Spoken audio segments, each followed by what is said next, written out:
Hello. Hello, everyone. We still have 1 more minute. So, hello, Lori. How are you? Great. How are both of you? Doing well? Yeah. All right. so you are in Hawaii, Dr. Thompson? I am in Hawaii. Look at this, There are some some advantages to the Zoom world that we live in. Yeah, of course, yeah. So, Even though Zoom makes it look like I'm sitting in our boardroom right now. All good. it's just not It's 2 o'clock up here as well, so that's a little strange. Oh, I bet.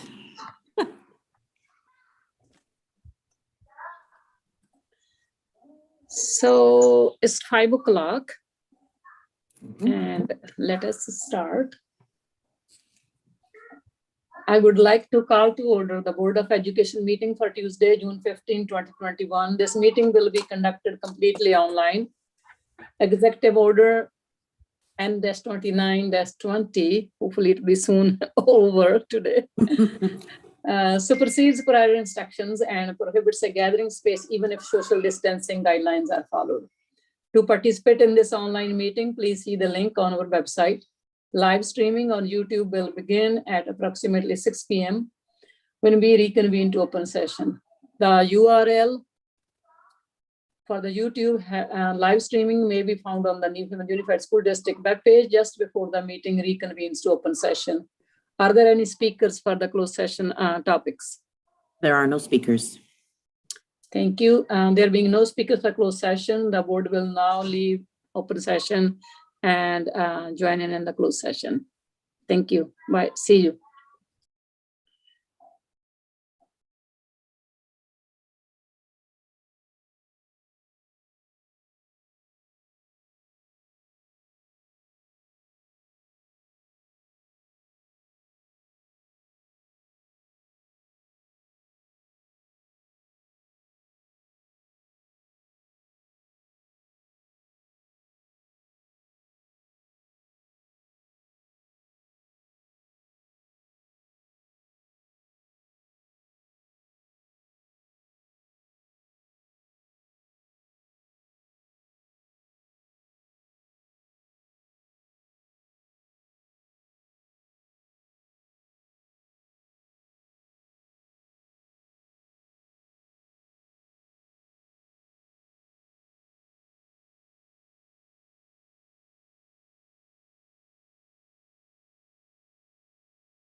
What's up, Lori?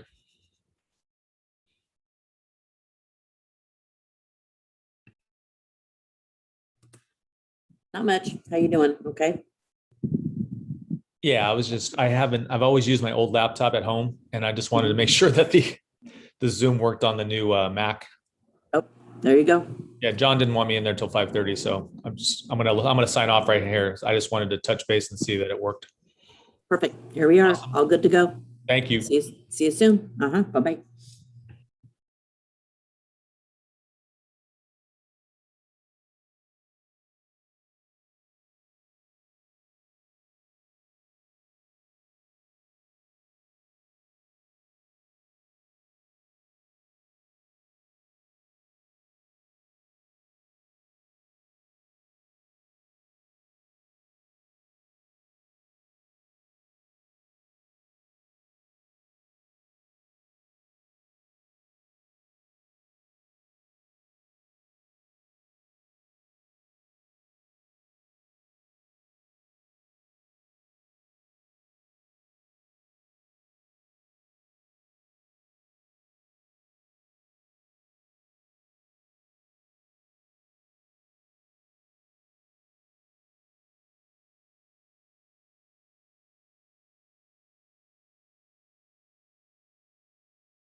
Welcome, everyone.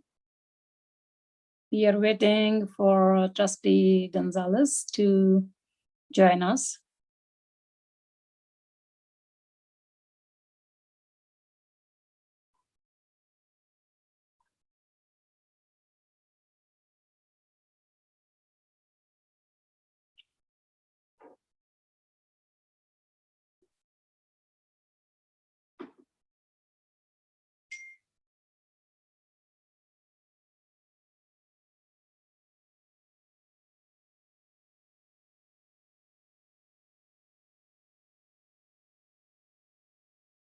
Hello, Trustee Gonzalez.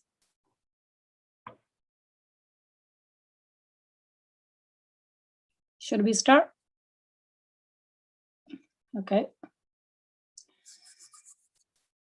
The board will now convene open session and report out from the closed session. The Board of Education meeting for Tuesday, June 15, 2021 will be conducted completely online.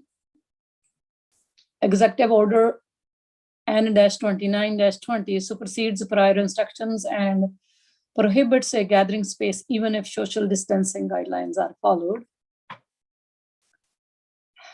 which are lifted today, hopefully next time. Live streaming on YouTube will begin now for the open session of the Board of Education meeting. The URL for YouTube live streaming may be found on New Haven Unified School District Board of Education webpage just before the meeting begins, 6 p.m. If you would like to provide public comment for this meeting, you may do so by utilizing the raise your hand option in Zoom. Or if you're calling in by phone, please press *9 and wait to be called on. There were no comments provided to the board ahead of this meeting via public comment at nhusd.k12.ca.us email address.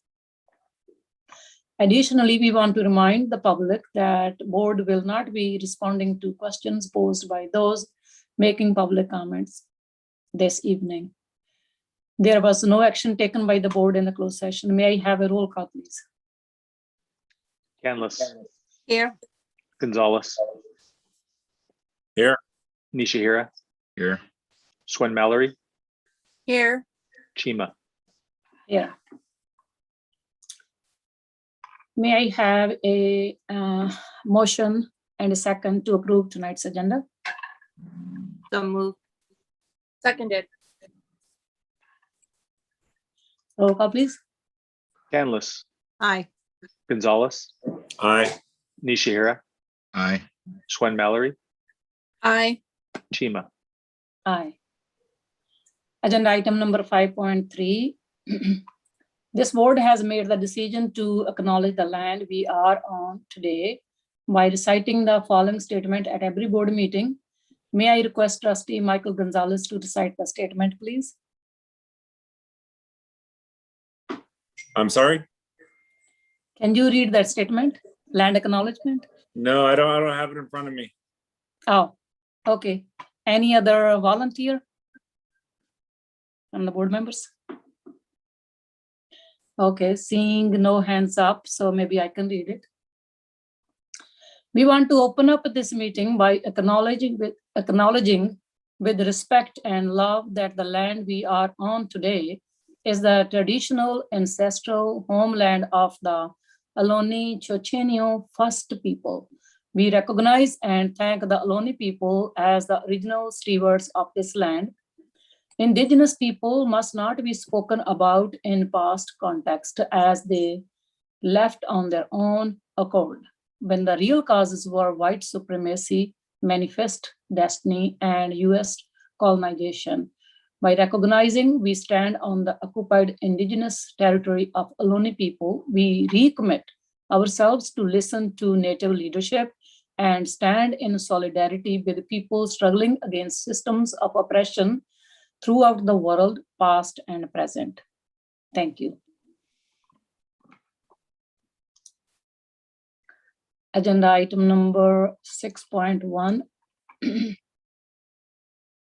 Because of COVID-19 shelter-in-place order, the district has provided the opportunity for community members to address the board via email at public comment at nhusd.k12.ca.us.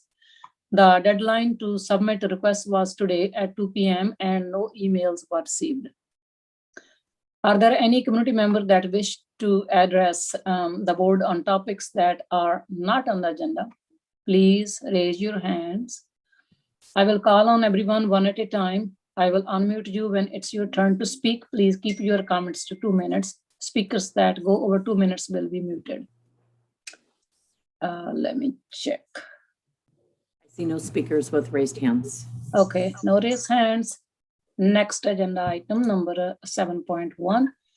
Are there any community members that wish to address the board on topics that are on the agenda? Please raise your hands now. I will call on everyone one at a time. I will unmute you when it's your turn to speak. Please keep your comments to 2 minutes. Speakers that go over 2 minutes will be muted. There is a one hand up, so let me check. Go ahead. Yeah, Joku and Les, please go ahead. Thank you. Good evening, President Chima, members of the trustees, Dr. Thompson, district staff, as well as members in the gallery from the community. Appreciate the time. There's 2 items I did want to make comments on. One is the land acknowledgement that you just mentioned. I do want to say my appreciation and recognition for that. As you may know, NEA adopted that same kind of vision and awareness back in 2016, the National RA. And so I think it really is a timely thing to do, especially in this whole idea of recognizing all of our different communities and place in this place called America. So I appreciate that wisdom and awareness, Trustee Gonzalez. The other thing I'd want to mention, I know on the board's agenda tonight is a consideration for the TA for the contract between NHTA and of course the district. I do want to say out loud that it was a very, as usual, a hard conversation, which you know and to be expected, but I think the difference was there's a lot of ongoing consideration for the understanding for what we need to do to have a different kind of outcome for what we know is important for the teachers as well as students in the community that's behind us. I want to say very much thanks to both bargaining teams that had that kind of foresight to come to a conclusion, and the TA right at the 0 hour, right when we got out of school. It was much appreciated. So we're looking forward to acceptance of that TA in consideration. Thank you. Thank you for your comments. Next agenda item is 8.1. Presentation of the proposed budget for the 2021 and multi-year projections for 2022, 2023, and 2023, 2024. Chief Business Officer Annette Hellman.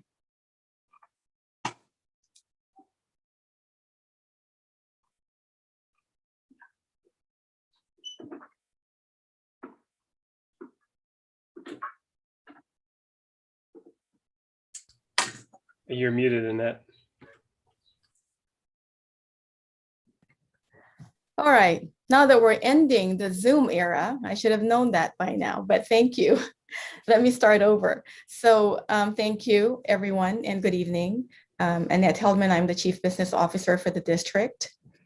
So by code, local public agencies like us are required to adopt a budget by July 1st, plus 2 years projection.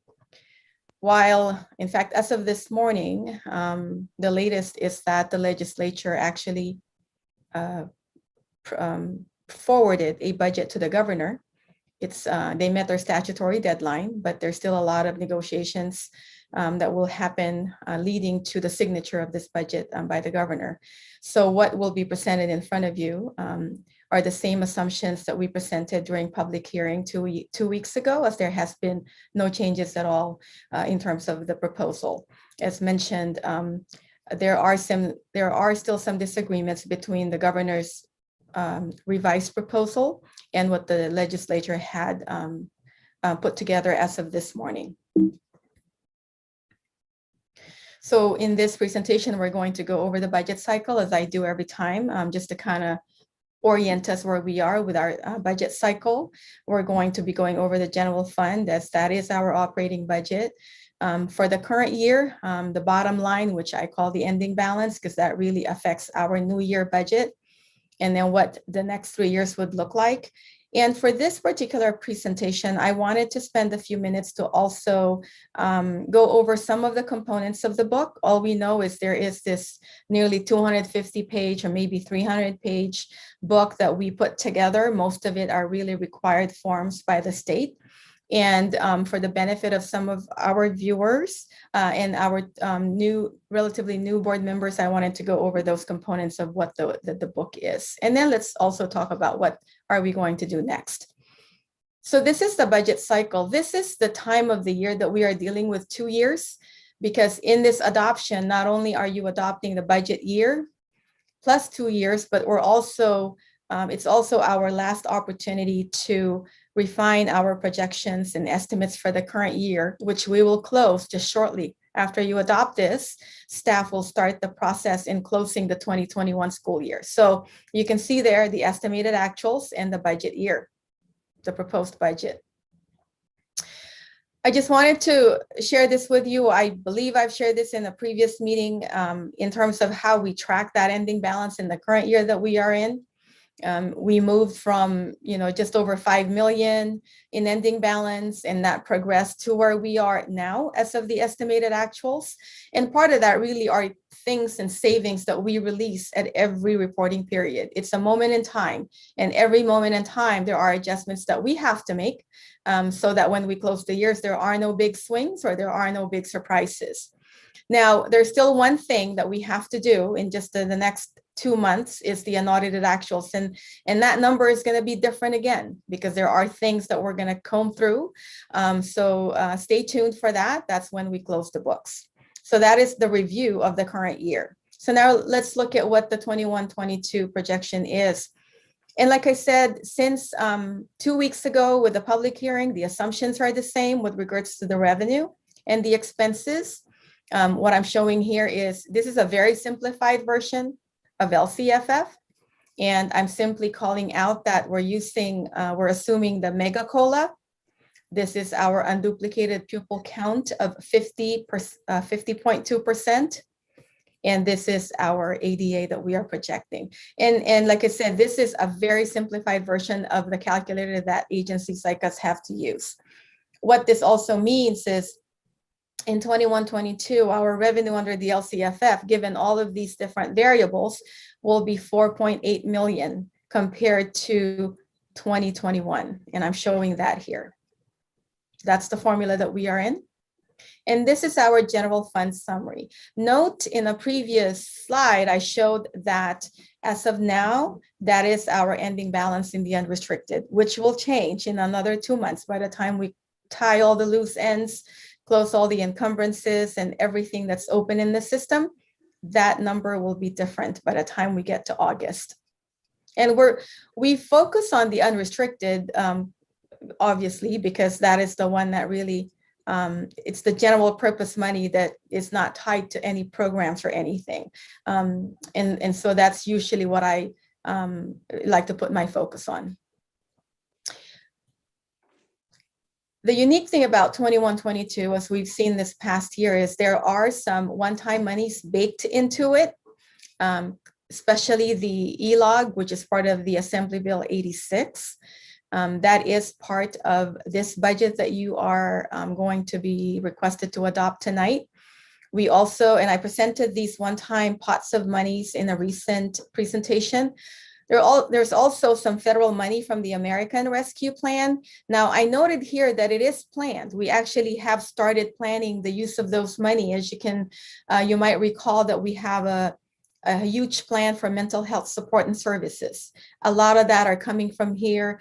One of the things that you may recall in a presentation that I did is the projected increase in unemployment insurance. So while we have been planning the use of this 8.1 million, as of the writing of this report, we didn't even have a resource code yet. We don't invent those. The state actually tells us what resource code to use.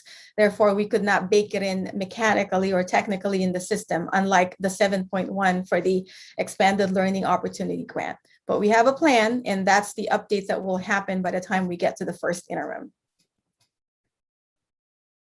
So when we look at multi-year projections, this is how we wanted to be able to present the summary.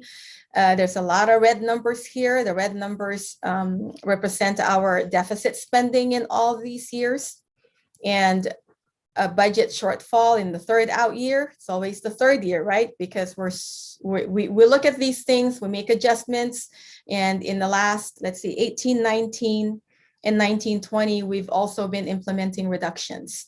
And so we're able to push the problem further so that it buys us time in order to fix that issue, especially with the wonkiness of this past year. We went from one extreme to another. Then it gives us more time to really wait for all the dust to settle and regroup and see what we need to do in the next year or two. Now, we obviously will not present a budget like this to the County Office of Education because we will not be positively certified. So what we do is then we would express our commitment as a school district in terms of what we need to do given the moment in time information that we have now in terms of ameliorating that 4.9 million problem that we saw in a previous slide by the time we get to 23-24. And just to be clear, we're still deficit spending, but what we're saying here is, should these numbers pan out to be the same and the assumptions are the same as what we know now, in order to be able to balance these 3 years, these are the reductions that we need to look for and identify in those 2 out years. We all know things are going to change by the time we get to the May revise. In fact, the budget that will actually be signed by the 30th of this month could very well be very different than what's being presented to you tonight. So those are the updates that we will be working on as we know latest information and new information. What are the risks to the budget that we are proposing for your approval tonight? Well, anything that is adverse to the assumptions that we use. So if COLA doesn't end up being 5.07% and it ends up being less than that, that's a risk to our budget. If unemployment insurance ends up being more than 1.1 million, that is a risk to our budget.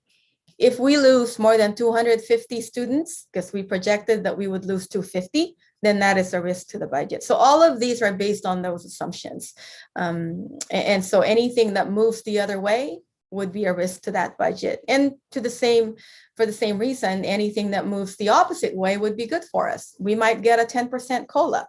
It's anyone's guess. Who knows, right? We just might. So those are the kinds of changes that we will update as we prepare for the first interim. Speaking of the 3-year balanced budgets that we have to produce for a positive certification, in your packet also is a commitment for the board to just say, or for the district to just say, should these numbers end up being this way and everything remains the same, and we in fact have a $4.9 million problem by the time we get to 23-24, we are committed to identifying reductions in 22-23, ongoing reductions, and whatever it might take for the out year. And that is a board resolution that is included in your packet tonight for approval. So a lot of these are things that we've been dealing with. They're not necessarily unique to us. especially in our county where most of the districts are declining. So, and of course, the state economy. This past year is a prime example of that. We were told this, and then we ended up this. That just shows you how volatile it is and how quickly it can change within just 1 year. So these are things that we live with. These are our budget realities, and these are the things that we manage year in and year out. I wanted to show you our trend in terms of our enrollment. This graph, I love this graph because it shows 3 very important data points. The blue bar is our enrollment. As you can see, going back to 12-13, it's been on a decline. The orange bar is our current year average. We get paid on ADA, not on enrollment. And then of course, our attendance to enrollment ratio. Now, I want to caution you, don't believe this 2021, it's a spike. That's not real. And the reason why that looks like that is because remember, we are in a hold harmless for that year. Therefore, the data collects the current year P2, which is actually based on 1920. We typically hover above 95%. And as you can see that line being above 95%. So this is an artificial spike, if I may say, for 2021. It will normalize once the hold harmless sunsets. This is a summary of the cost increases in both STIRS and PERS that we track from the time that it became a mandate to us. The total by the time we get to 23-24 is 9.9 million. And why I always include this in my presentation is this is a mandate that was not funded to us separately. So this 9.9 million comes from LCFF revenue that we've also been generating since it came into play in 2013-14. And this is the part that I talked about with regards to the components of the book, especially where you would find the criteria and standards. I'm just going to skip through, but for those of you who have that, I implore you to look at those different tabs because these are required by the state. The criteria and standards, especially for those of you who have completed the governance class, I know they talk about this there because this really is what measures our internal standards. And whenever we veer off or deviate from those, we actually cannot even pass the technical test in the state software until we provide a reason or until we explain it or until we fix it, quite frankly.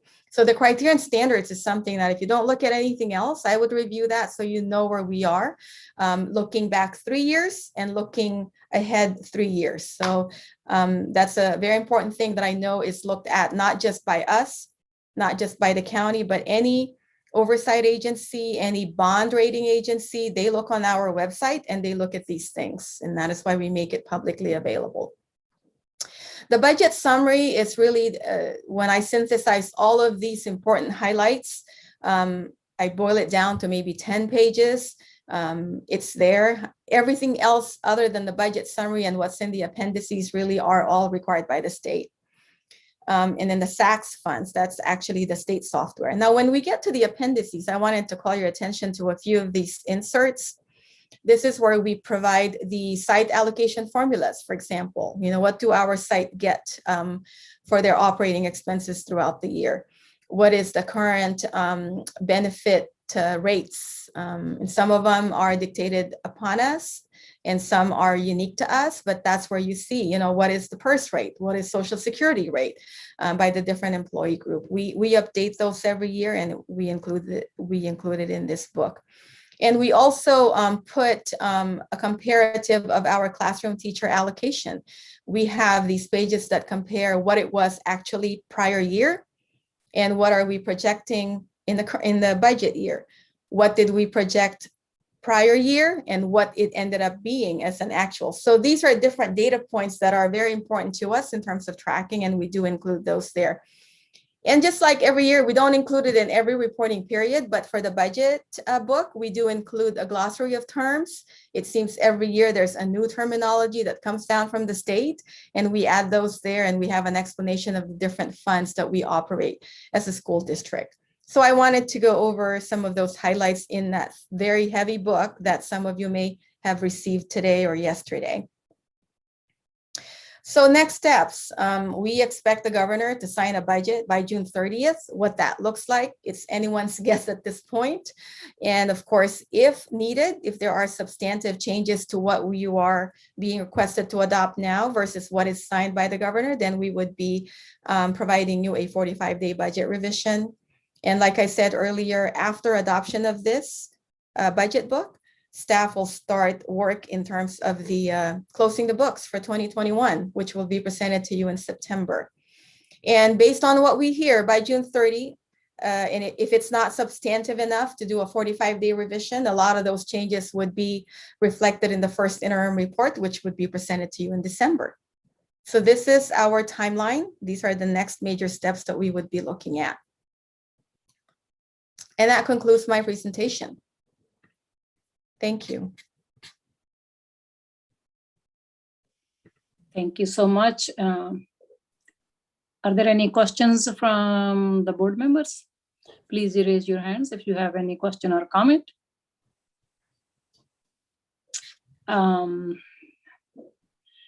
Trustee Nishihira, go ahead, please.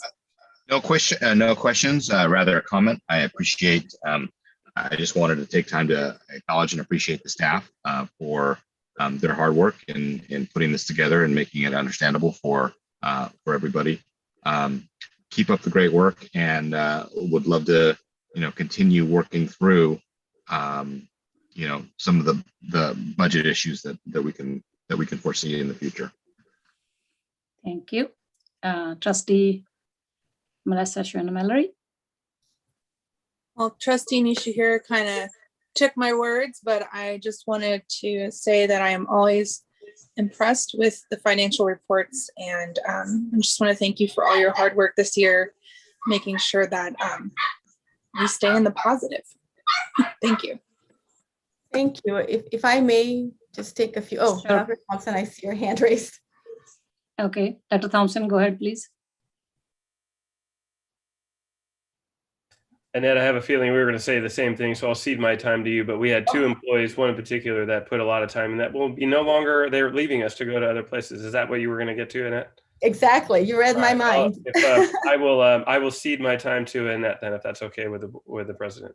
Well, thank you. And thank you Yeah. for the recognition and all the positives. I would like to take a minute to thank, she's not even here, but you may have heard our fiscal director has left the nest and took a job somewhere else. And I just want to say up to the end, the commitment was there. This budget presentation, we were really driving it all the way to the end. And even in the later section of this agenda, all of those analysis for the AB 1200 public disclosure.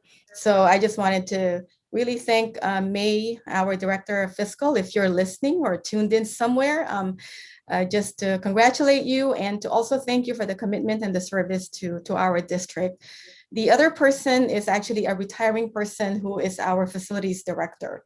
Again, I just wanted to recognize the work in such a short amount of time that David was with New Haven. Major projects were started, were completed, and just a recognition and thank David for his service to New Haven. That's what I wanted to say. Thank you. Thank you. Thank you so much. And thank you so much for your continued hard work to keep us in the positive. I would, being a board president or board member, I also understand that this is our responsibility to have the conversation so that in the future, whenever it's possible to reduce the structural deficit in our budget. So please continue working towards that. Thank you. Next agenda item is information item 9.1, disposal of surplus and obsolete items for fiscal year 2021. Ms. Heldman again.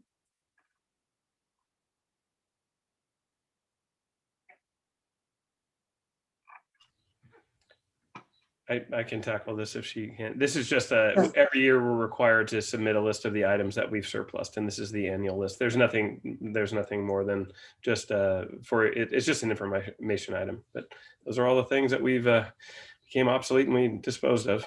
That's it. Yeah, it's a regular item. So thank you. And it's only for information items. So when we were setting the agenda, I can share with the board members that I did ask about some of the items, for example, buses, they were for sale. And I was told if you can share, Dr. Thompson, about that, because it appears like it's a big ticket item, but came out that all of those buses, they were used for their good life and for their parts, etc. So I was satisfied with this. So thank you.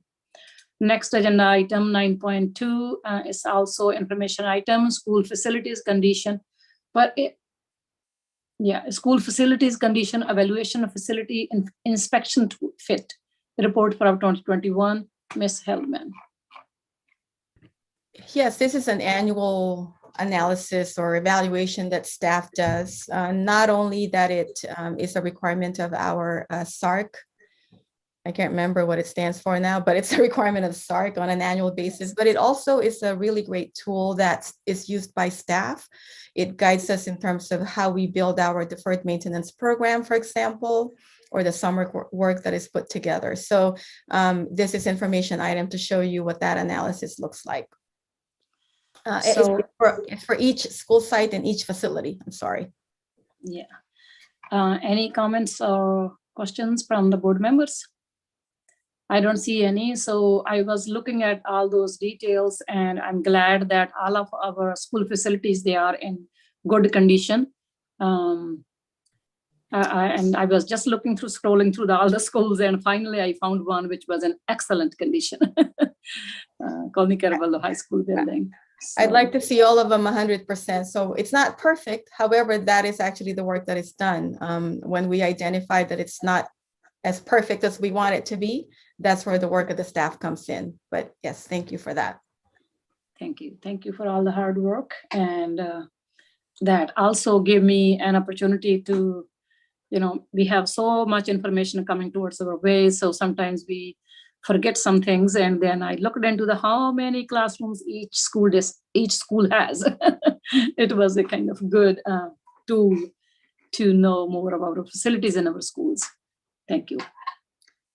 Next is 9.3, agenda item number 9.3, governance study session. Board is, it's upon us. I know we have scheduled one study session. I believe it's on July 13. Lori, if you can please refresh that, is how many members they can make to that date. I didn't get a chance before. We have to finish our governance study session we started before with the facilitator. Now this time we will be doing it by ourselves. So Yes, so I think July 13 is the date, I believe. Can you guys check on your? That's correct. The discussion is more around timing, and Dr. Thompson's going to handle the discussion. Yeah, so it looks like it was getting a little difficult to track everybody's times down. So I thought it would be worth a brief discussion tonight just to make sure we're on the same page about what works. Trustee Mallory, I think you have, you work, so I think you wanted it later in the day, but then some people wanted it earlier in the day.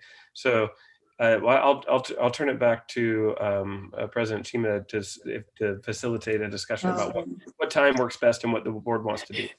Yeah, previous proposal was on my calendar, I see it is from 1:30 p.m. to 5 p.m. But I do see two hands up from Trustee Nishira and Trustee Melissa Mallory. So Trustee Nishira, go ahead, please. First you. Sure. Yep, I blocked the day off in my professional calendar, so I can be flexible that day. I see. Thank you. Trustee Melissa Mallory. Yeah, I work an hourly job and I just don't have enough PTO to take off the day. I just can't. So I will not be available until after 5 p.m. I see. I would like everyone, all board members to participate in this. So Trustee Lance Nishira, do you want to say something else? Because I still see your hand up. Oh, okay, you have loaded. So All right. Trustee Linda Canlis, please. Yes, I will be able to attend the classroom visits and the study session in the afternoon. So the whole thing. Whole thing. So how about Trustee Michael Gonzalez? Are you available? Yes, I'll be on vacation. So the whole thing, put me down. Okay. So how can we accommodate trustee molestation, Mallory, then? I think it's really important that the board recognizes that this is a commitment on top of people's day-to-day commitments. And I personally, as a working professional as well, have to make time and accommodation. So whatever the board needs to do to be able to accommodate and include Trustee Mallory, we should absolutely do it. If that means breaking up over a couple different days after 5, we can do that. Like I said, as long more than anything, as long as I have adequate time, I can usually make anything work. But it's important that the whole board is there. So trustee molestation, Mallory, do you have a proposal, or should we give it back for the scheduling purposes to Lori to check the schedules again and when you're going to be available? As stated previously, I'm available after 5 p.m. On same day? Any weekday. Okay. If it's in person and I'm at the office, 5:30, because I have to drive back. Right. Okay. I do see raised hands again, Trustee Gonzalez and Dr. Thompson. What if we attend the classrooms for the people who could attend, and then the 12 to 1, and then we could do an after 5 that day or another day to accommodate everybody. We could even do Zoom for the second part, so that Trustee Mallory doesn't have to rush around driving through the traffic.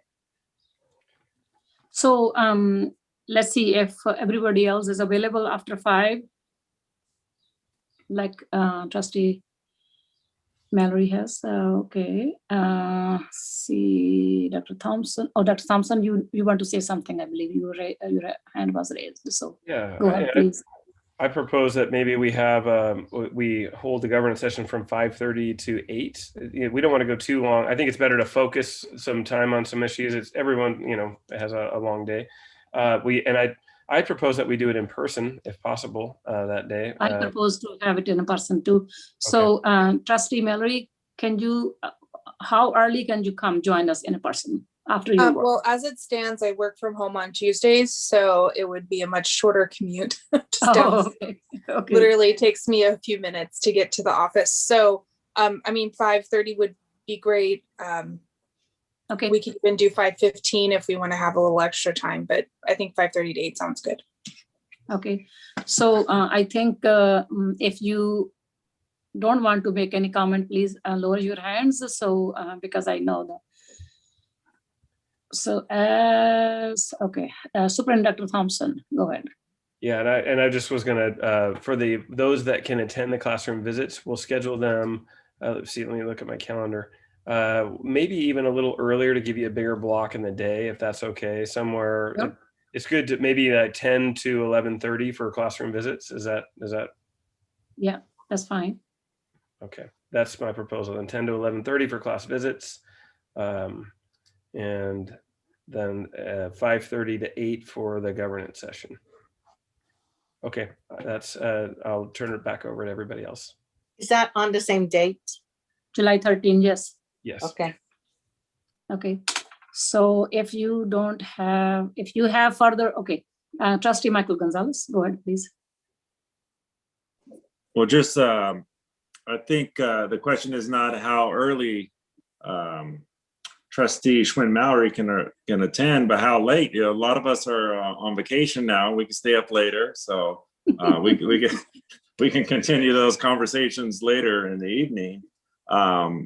I think we can come to Trustee Schwinn Mallory closer to her. She'll be at home, perhaps across the street at Emmanuel Elementary. But I think we should definitely try to accommodate her, rearrange our schedule. For a lot of us, we're fortunate to be off at that time. So that's it. Yeah, district office, I think we all right. First time, since you guys are new, this will be your first meeting in person. So district office this time and 5:30, and we can stay late. There is no ending time. And if we choose to, if our session and discussions, they go beyond 8, that's fine too. And staff can leave. And I think we are all adults. We can handle we can facilitate our conversations. So I do still see Trustee Callis' hand up. Go ahead. I'm sorry, I should lower my hand. Okay. Thank you. I think so it's all set. July 13. Classroom visits will be from 10 to 11:30 a.m. And the governance study session will be from 5:30 to 8:30 or so. Right? Okay, thank you. All set. Next agenda item is 9.4, items from the board and superintendent. I will start with Dr. Thompson first. Thank you. So this is a time of thanks for me particularly, and I you know, Annette, and want to thank Annette for her and her team for the budget, and Scott and his team for the LCAP, and also for a very, very successful start to summer school. This is our last board meeting of this year, of this crazy year that we're in. So I think I want to thank all of you for sticking through it and really through some very difficult times supporting us through what was, I hope I look back on my career and see this as the most challenging year in my history. So I hope so. So thank all of you for that. And what a great way to end the year and begin the next year with a very successful launch to our summer school program. Thanks to the summer school team, our administrators and staff out there are just doing a fantastic job. Teachers are already hitting the ground, as far as I can see it, like they never left. So it's been, like I said, a great way to end the year, a great way to begin the 21-22 school year. So I'm going to end with thanks to everybody. Thank you. Thank you. Any other board members? So I do see. I'm going to start with the Trustee Nishihira. Go ahead, please. Yeah. Thank you very much, President Chima. One of the things that I'd like to do is just kind of note with a heavy heart the passing of our colleague, Vivian Larson, from the Ohlone board. She recently passed away. You know, I'm actually a Newark kid. I actually went to school with her son. I didn't know her back then, but at my involvement in the board, I've always found her to be just lively, full of energy, just a really lovely person. And I did want to just express my personal condolences to her family, her son Sean, and also to the board of trustees over at Ohlone. Secondly, I would like to just commemorate and at least announce that, or not announce, but just acknowledge Juneteenth.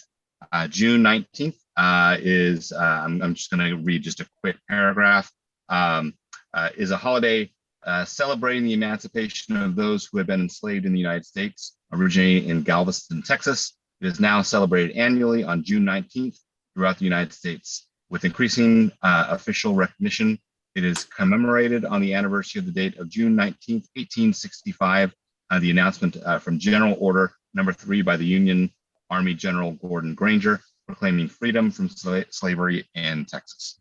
And I just wanted to note it and also mention how important it is that we're tying this into a lot of our anti-racism work, our inclusion and equity work, really looking forward to kind of working together with this board to eliminate systemic racism in New Haven Unified School District. So thank you. Thank you for your comments, Trustee Canlis. Go ahead, please. Yes, I too would like to echo Trustee Nishihira's recognition of our friend, Trustee Vivian Larson from Ohlone College. She's been a colleague and a friend all these years. And one thing I really admire about her is she is a real advocate for our students, especially the marginalized one. But what I remember about her as a friend is she has the crunchiest laughters ever, that even if you're cranky, if you hear her laugh, she's just so contagious in her laughters that you will end up happy as well. So it's a big loss for all of us, but more especially for all the students she has supported throughout the years. I would like to thank the staff for the hard work in making a smooth opening for summer school. Thank you.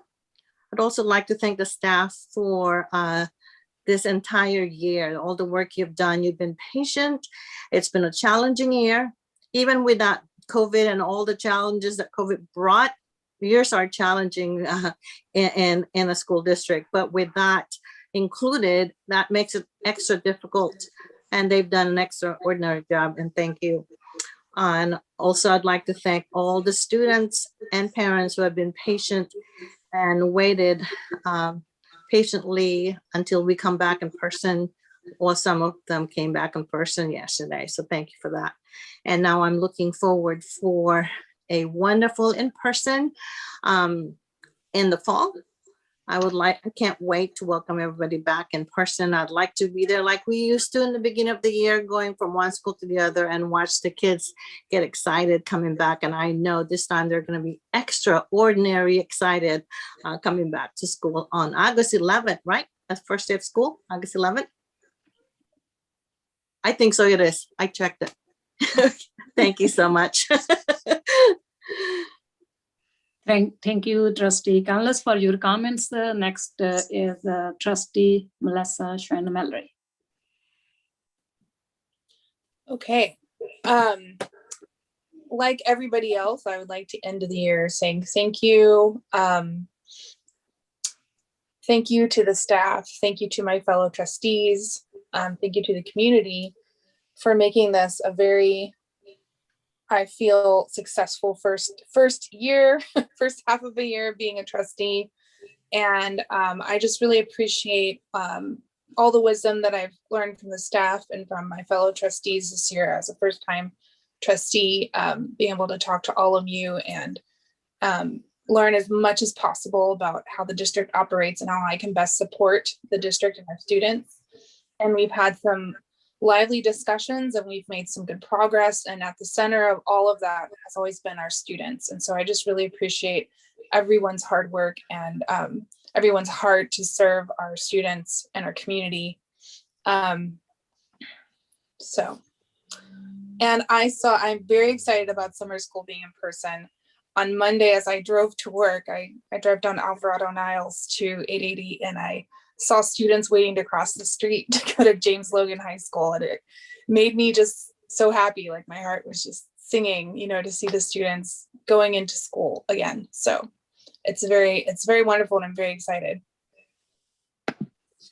Thank you. Thank you for your comments. Next is Trustee Michael Gonzalez. Go ahead, please. Yeah, first off, I want to apologize to President Chima for not saying the land acknowledgement. You kind of caught me off guard there. And I'm a little under the weather tonight. I'm feeling a little flush. It could be one of three things. Number one, feel like I'm in love. I'm flush. I'm nervous, or it could be flu bug, food poisoning. My father had, I don't know what was wrong with him, but I couldn't hold down anything. The only thing positive I could say to him was, you're looking skinny, you're looking good, Dad, But I really think it is the, today was my last day of school. And I really think it is all the stress at the end of the year, mounting, and I know for my colleagues, principals go through this, parents, students, right when you're on vacation, you get sick. That's sometimes what happens.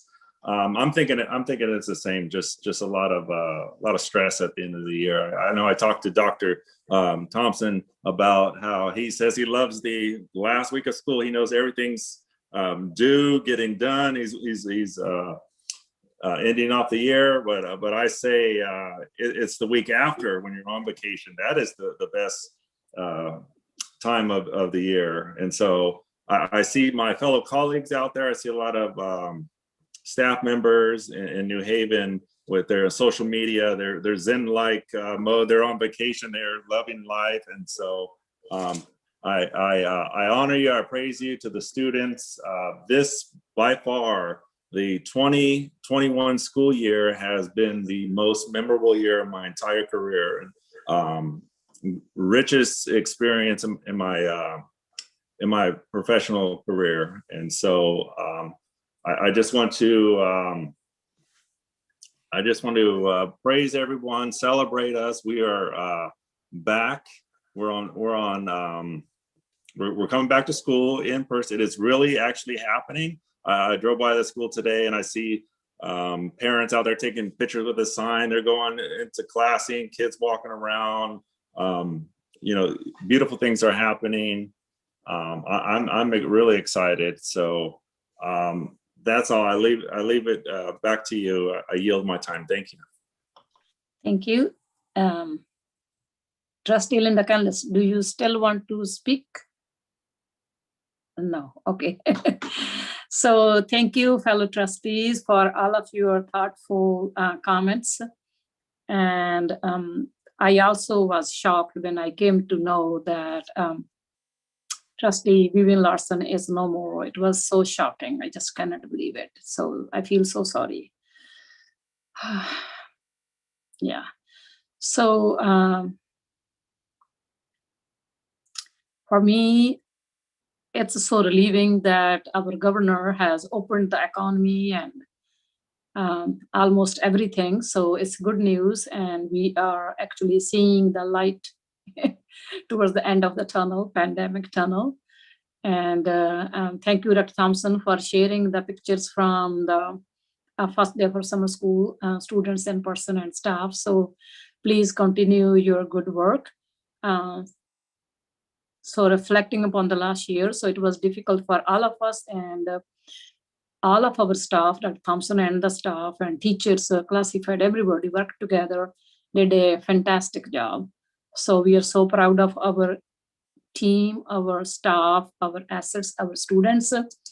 And I look forward to the new school's year myself and to celebrate many more accomplishments.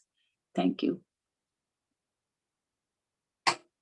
So next is board committee reports. Report from the Budget and Finance Committee, 10.1.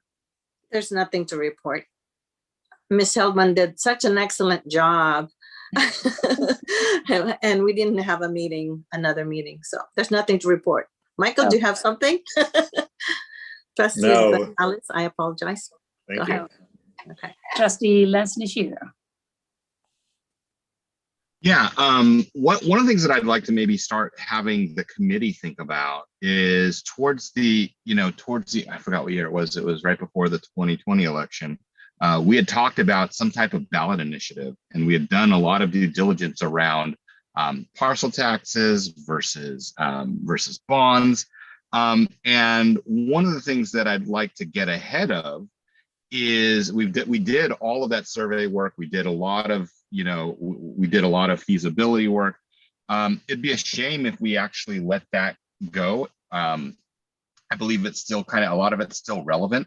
So one thing for the budget and finance committee to think about is maybe preparing for some type of ballot initiative, whether it be a partial tax or a bond, whatever. But we should start thinking about that so we're not rushing at the last minute to figure out what we should be doing. And so we'd just like to maybe tee that up for work that the subcommittee takes up.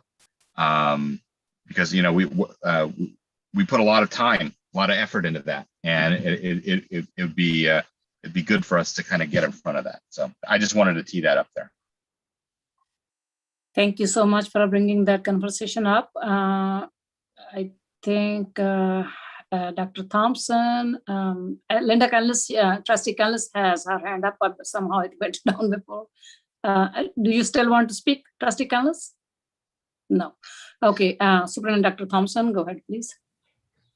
Yeah, I definitely, to piggyback on what Trustee Nishihara was saying, it seems like that would be something to do, but I probably, if you could bring that up under board member requests, we could make that official if that's okay with you. Of course. Thank you. Yeah, so we were thinking about it, but then COVID happened, so nothing moved forward, and it was rush.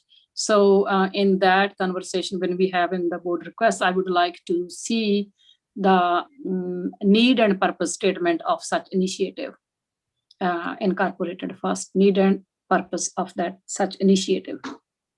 Thank you. So next is 10.2, report from the Communication and Advocacy Committee. We have not met since our last board meeting. We have a meeting scheduled this Thursday afternoon. And we have received a draft of some possible logo options. So it's very exciting. That's all we have to report, unless Trustee Nishihira wishes to add anything. Nope, that's it. Okay, so it will be too much to ask for the that draft to be shared with the rest of the board members, or is too early? What did you think? Maybe we can have one more round, and then we can make sure that they're a little bit polished up, because that way it's good to kind of keep that feedback focused. That would be, unless the rest of the board feels differently, it'll probably be one more revision after our Thursday meeting, so it shouldn't be too much longer. Okay, so we will wait for your final product then. So next is agenda item 10.3. That's a report from the Board Policy Review Committee. Is there any? I do see there is a meeting on June 29th. So Member Gonzalez or Member Mallory, do you have anything to share? We have not met yet, so we have nothing to share. Share, okay. I do see two hands from Trustee Linda Canlis and Trustee Lance Nishihira.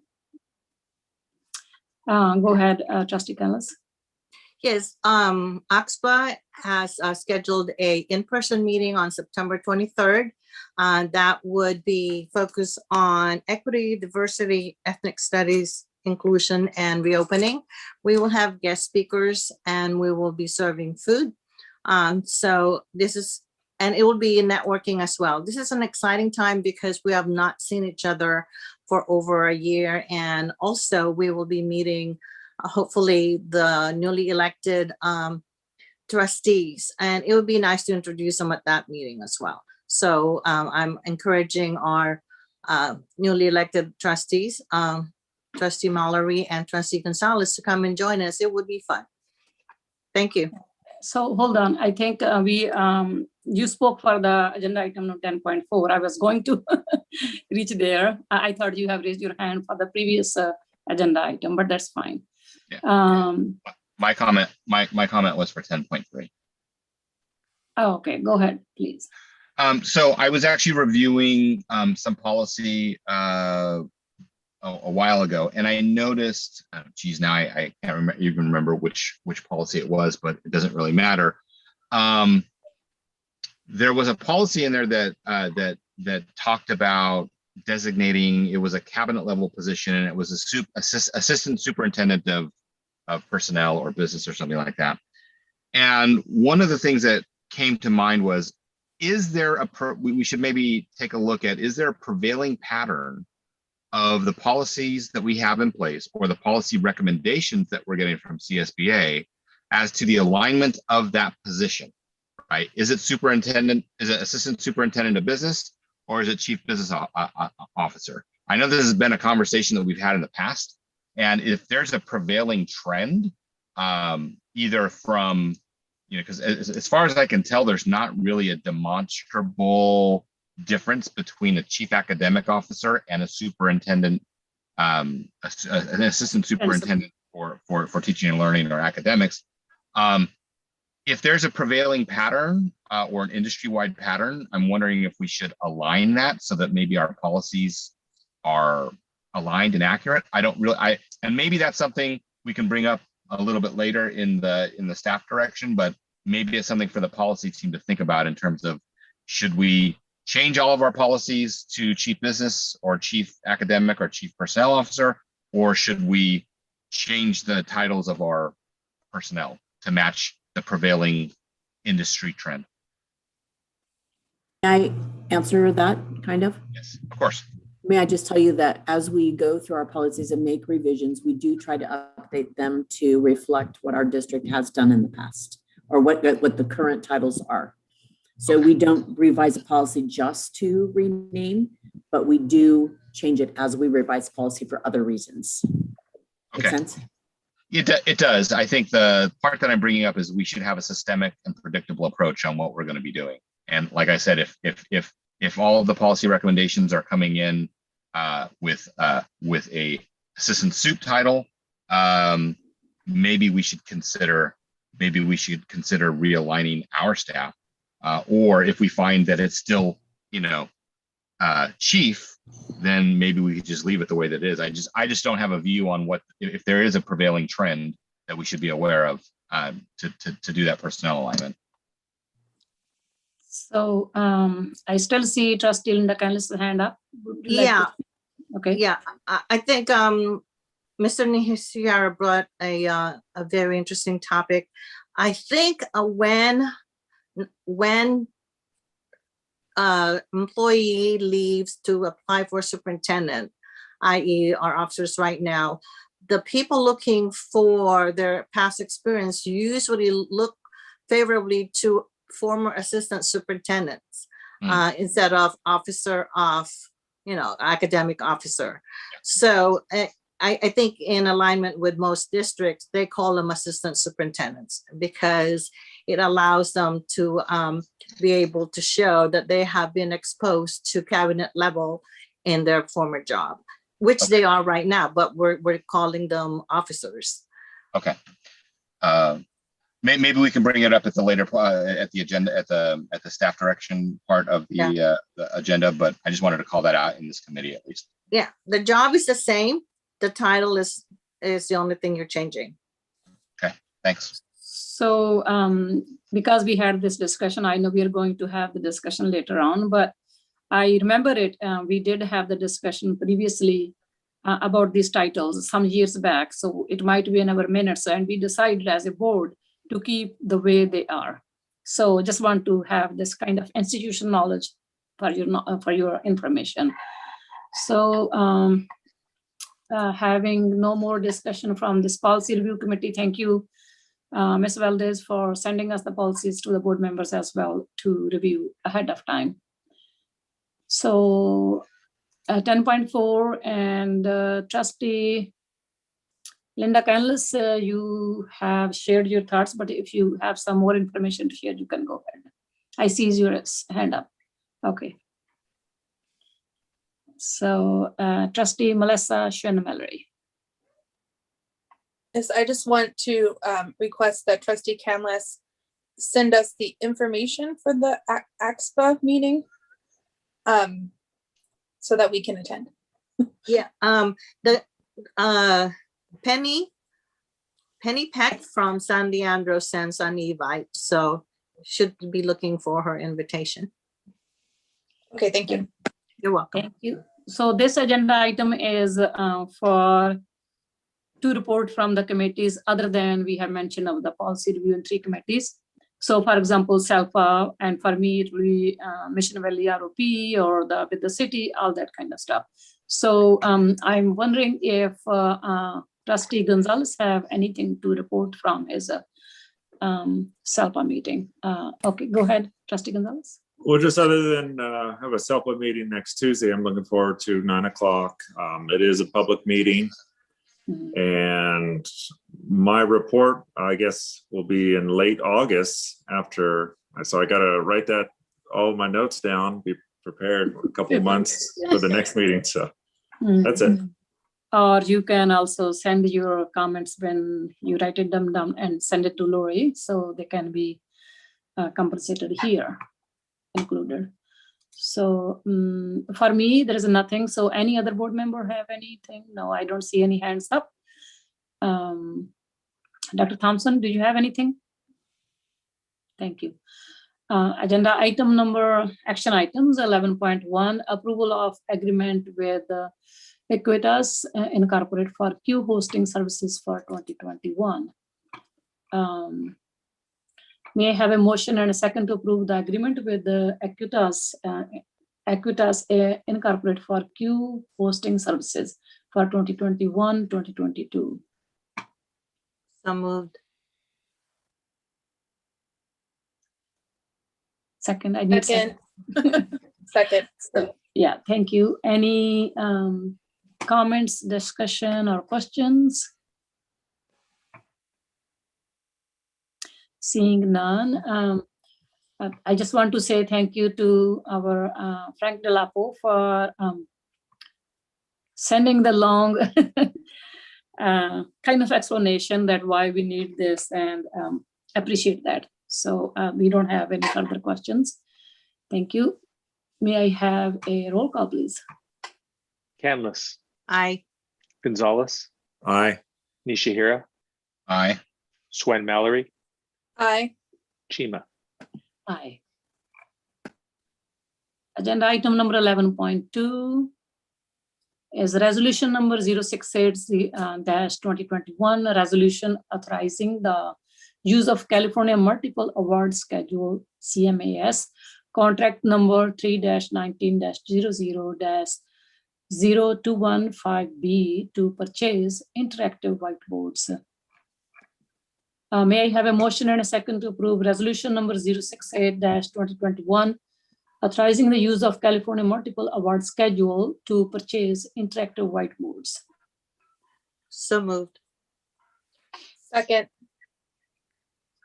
Any questions, comments, or please raise your hands. Seeing none, thank you so much for all of the narrative and summary in this agenda item, so that it's pretty evident. So roll call, please.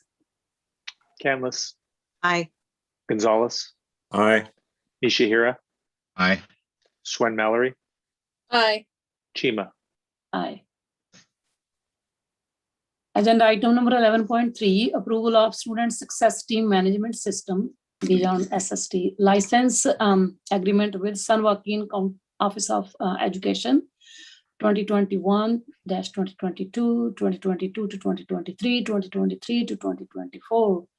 May I have a motion and a second to approve a student success team management system license agreement with San Joaquin Office of Education for 2021 to 2022, 2022 to 2023, 2023 to 2024. So moved. Second. Any discussion, comments, or questions? So my questions, they were answered. Roll call, please. Canlis, Aye. Gonzalez, Aye. Nishihira, Aye. Swen Mallory, Aye. Chima. Aye. Agenda item number 11.4, approval of the purchase of project Wayfinder curriculum for social and emotional support 2021 to 2022. May I have a motion and second to approve the purchase of project Wayfinder curriculum for social and emotional support 2021 to 2022? So moved. Second. Any discussion, questions, comments?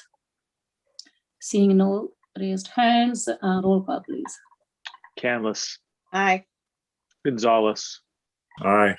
Nishihira, Aye. Swen Mallory, Aye. Chima. Aye.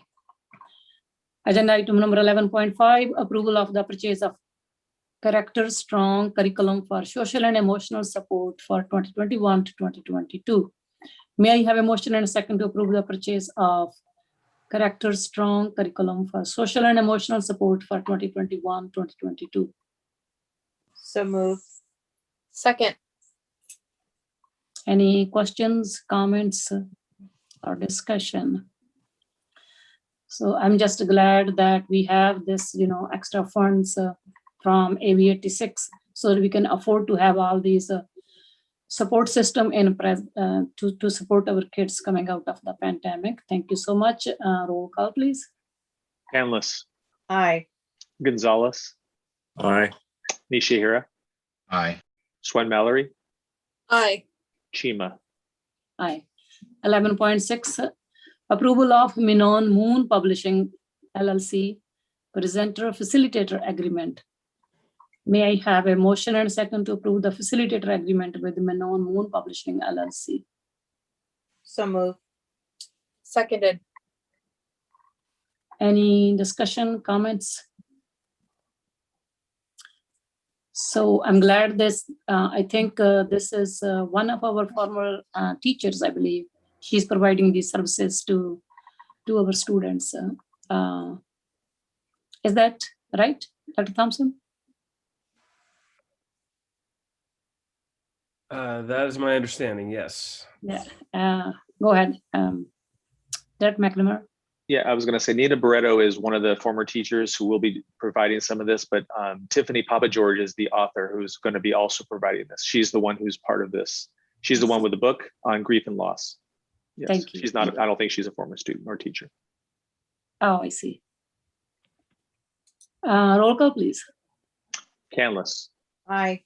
Gonzalez, Aye. Nishihira, Aye. Swen Mallory, Aye. Chima. Aye.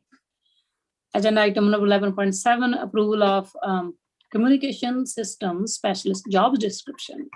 May I have a motion? May I have a motion and a second to approve the communication systems specialist job description? So moved. Seconded. Any question, comments, or discussion? Seeing none, roll call, please. Canlis, Aye. Gonzalez, Aye. Nishihira, Aye. Swen Mallory, Aye. Chima. Aye. 11.8, adoption of the proposed budget for the 2021 to 2022 school year and resolution number 065-2021 to commit to addressing any budgetary shortfalls in the multi-year analysis. May I have a motion and a second to adopt the 2021 to 2022 budget and projections for 2022-2023 and 2023 to 2024. And resolution number 060-2021 to commit to addressing any budgetary shortfalls in the multi-year analysis. So moved. Second. Any questions, comments, discussion? Seeing none, thank you, Annette Hellmans, CBO, for providing us the comprehensive presentation ahead of this action item. Roll call, please. Canlis, Aye. Gonzalez, Aye. Nishihira, Aye. Swen Mallory, Aye. Chima. Aye.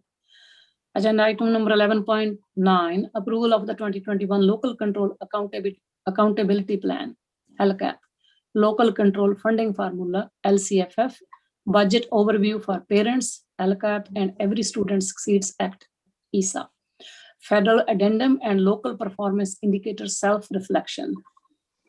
May I have a motion and a second to approve the 2021 local control accountability plan, LCAP, and local control funding formula, LCFF, budget overview for parents, LCAP, and Every Student Succeeds Act, ESA, federal addendum and local performance indicator self-reflection. So moved. Second. Any questions, comments, or discussion? Seeing none, roll call, please. Canlis, Aye. Gonzalez, Aye. Nishihira, Aye. Swen Mallory, Aye. Chima. Aye. Agenda item number 11.10, public disclosure of collective bargaining agreement and certification of the district's ability to meet the costs of the collective bargaining agreement with the New Haven Teachers Association, NHTA. May I have a motion and a second to approve the public disclosure of the collective bargaining agreement between the district and the New Haven Teachers Association, NHTA? So moved. Seconded. Any comment, questions, or discussion?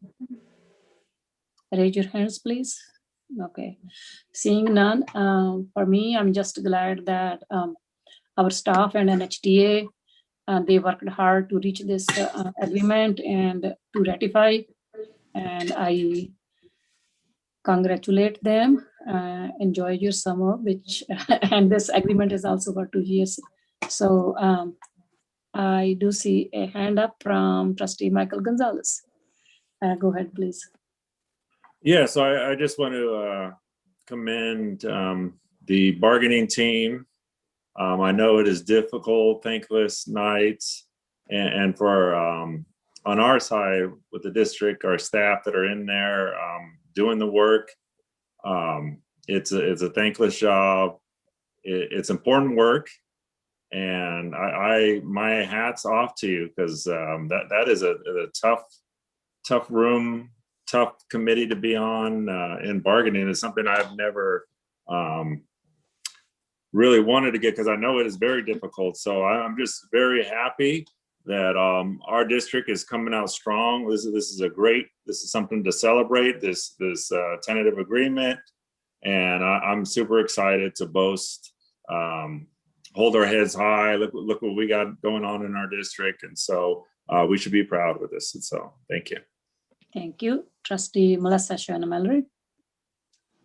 Thank you. I would also like to thank the staff and the bargaining team for all their hard work. This was definitely hard work, bargaining and coming to an agreement.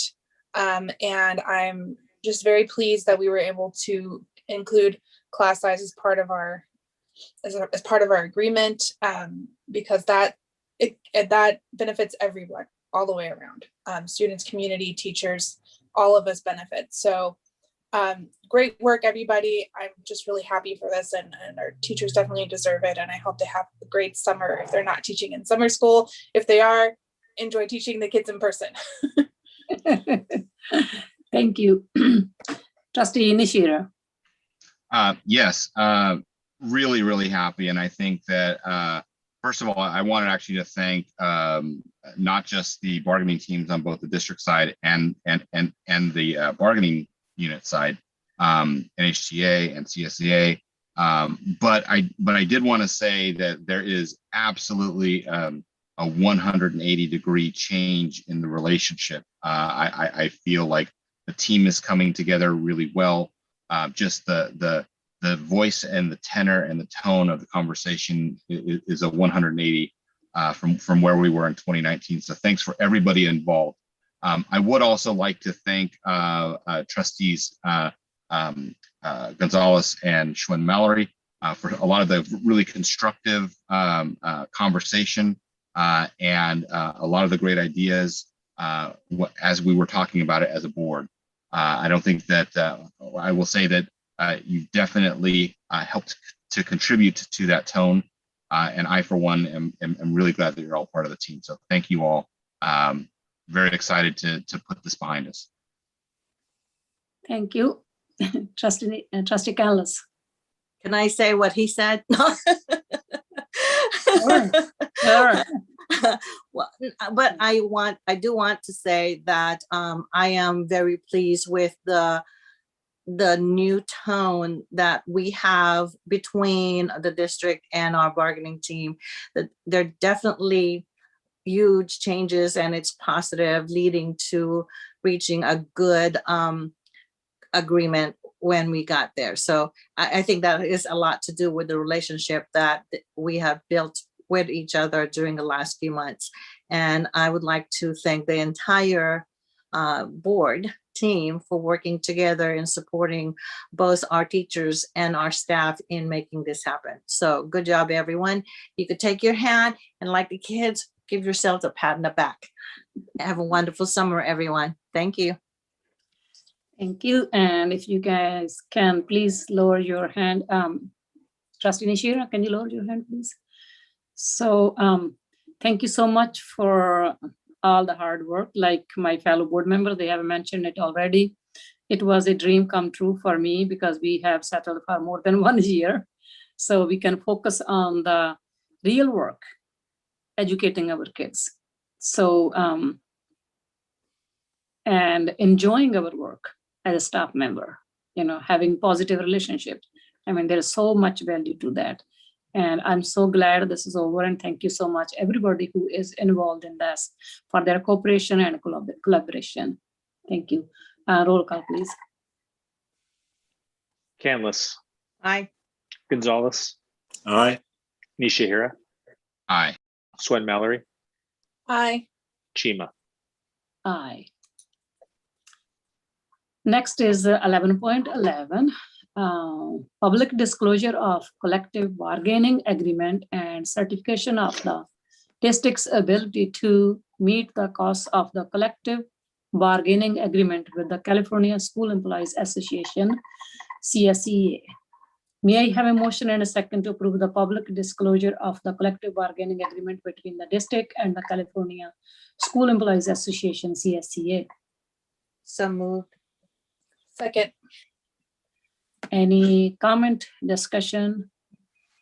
Okay, I do see two hands up from trustee Melissa Mallory. Go ahead, Phyllis. Go ahead, please.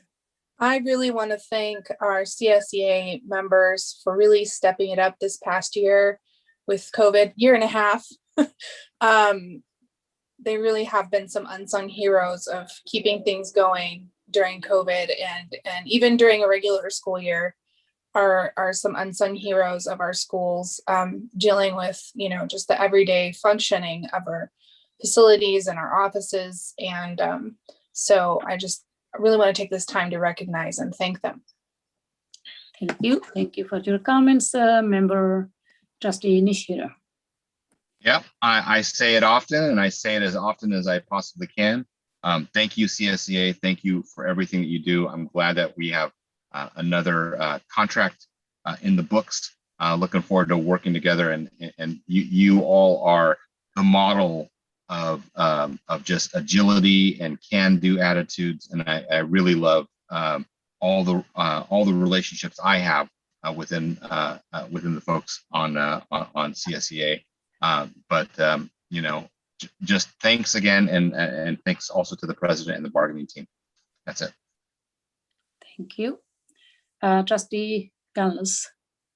Yeah, I don't think we say it enough, but I too would like to thank all our CSEA members. Thank you for supporting our kids and our teachers and our parents. What you do for our kids is very, very important to the people that you are supporting. Thank you so much. Thank you. Trustee Gonzalez, go ahead, please. Yeah, I just want to copy and paste everybody's comment, but was spot on. So copy, paste, and repeat what everybody said. But by far, the unsung heroes of this whole pandemic, been there from day one, is CSEA have been there. I know I've been, when I did my, this whole year, that's who I've been bonding with. I've been going to the school site and doing my virtual teaching from the classroom, and those are my folks. So hats off to you. Thank you. Thank you, all of the fellow board members, for your comments and appreciation of our CSEA employees. I would also like to commend your work, and also the fact that during the pandemic, you were flexible enough to accommodate the need. Wherever the need was, you went out of your way to support our students and our school system by taking on the responsibilities wherever you were assigned. Thank you so much. And so roll call, please. Canlis. Aye. Gonzalez. Aye. Nishihira. Aye. Swen Mallory. Aye. Shima. Aye. Agenda item number 11.12, public disclosure of agreement and certification of the district's ability to meet the costs of the agreement for certificated administrators, classified administrators, and unrepresented classified employees. May I have a motion and a second to approve the public disclosure of the collective bargaining agreement with the New Haven Administrators Association for certificated administrators, classified administrators, and confidential employees? So moved. Second. Any discussion, comment, or questions? Oh, yes. Okay. Trustee Melissa Mallory, go ahead, please. I just raised my hand because I thought it would take too long to find the button. As with all the other groups, this group of employees, some of whom are on this call, have really stepped up this past year. I'm sure has been filled with many sleepless nights and lots of stressful calls at all hours. So I just want to say thank you for your service to our students and to our communities, and for responding to all of our board questions and requests.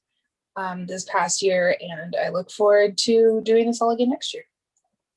Thank you. Trustee Nishida.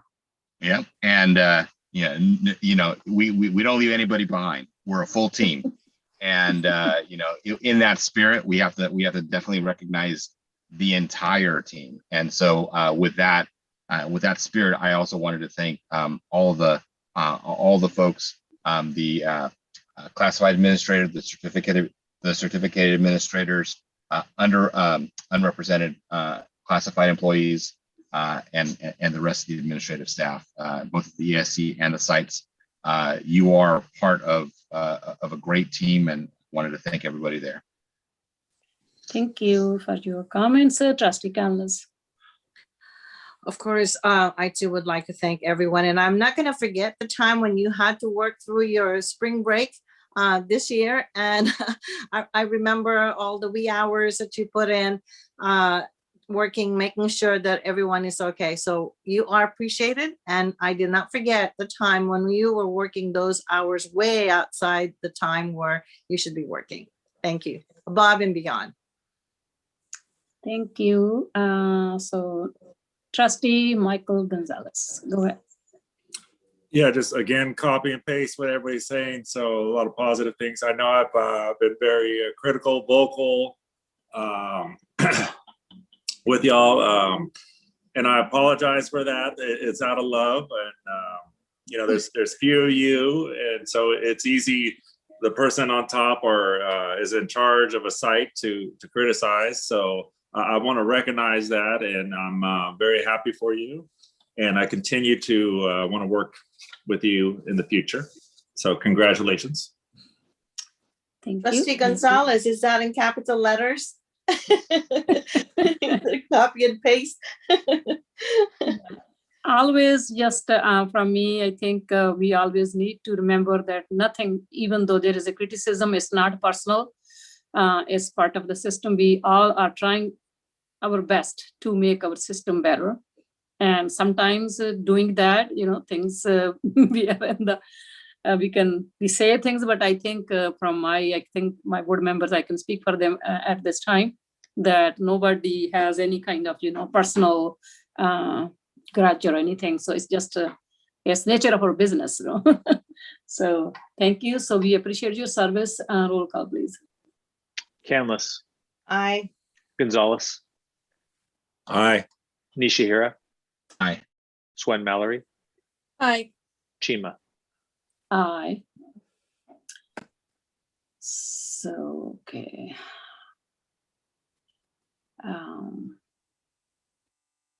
Are we on 11.16? I think my screen went up, so we're on 16, right? 11.13, I think.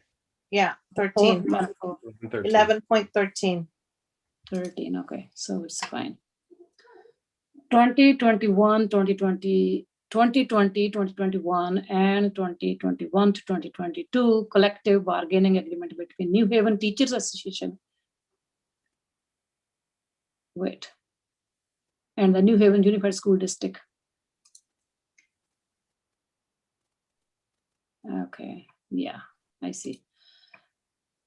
The new teacher NHT and the New Haven Unified School District.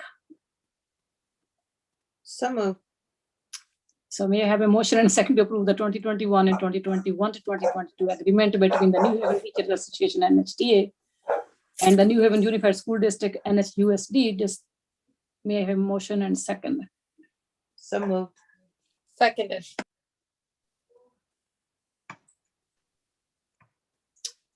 Are you sure we are at 11.13? That's Yes. what we're doing. Yes, There- I think the previous items were I about see, I see, I disclosures see. and now Yeah, we're right, doing right. agreements. Yes, yeah. Okay, section. So is there any motion and a second? We did Already? that. We just Okay. did. So, okay, discussion, please, comment, question, discussion. Seeing none, roll call, please. Canlis, Aye. Gonzalez, Aye. Nishihira, Aye. Swen Mallory, Aye. Chima. Aye. 11.14, 2020 2021 and 2021-2022 collective bargaining agreement between California State Employees Association, CSEA, and the New Haven Unified School District. May I have a motion and a second to approve the 2020 to 2021 and 2021 to 2022 agreement between the California State Employees Association, CSEA, and the New Haven Unified School District, NHUSD. So moved. Seconded. Any comment, questions, or seeing none? Roll call, please. Canlis, Aye. Gonzalez, Aye. Nishihira, Aye. Swen Mallory, Aye. Chima. Aye. So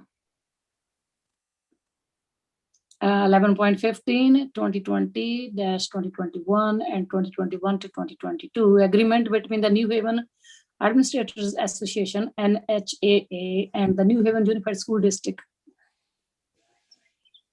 The agreement between the New Haven Administrators Association includes the following salary increases: a 1% salary increase retroactive to July 1st, 2020, and a 1,000 one-time bonus, and a 2.5%, 2.5% salary increase effective July 1st, 2021.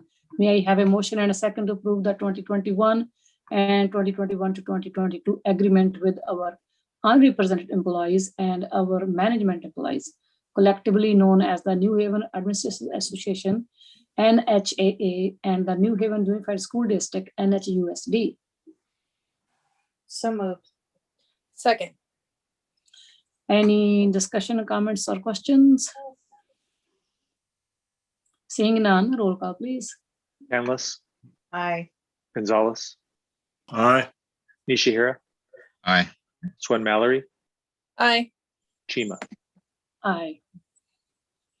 11.16, approval of amendment to employment agreement between the New Haven Unified School District and Chief Academic Officer Scott Pisani. The amendment to the contract of the Chief Academic Officer will increase the salary for this position in the same manner as other employee groups.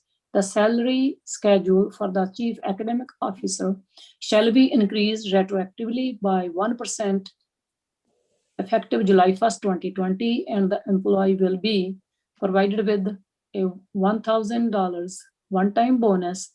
The salary schedule for the Chief Academic Officer shall be increased by 2.5% effective July 1st, 2021, consistent with the salary increase granted by the board to other members of the management employee group for the 2021 to 2022 school year.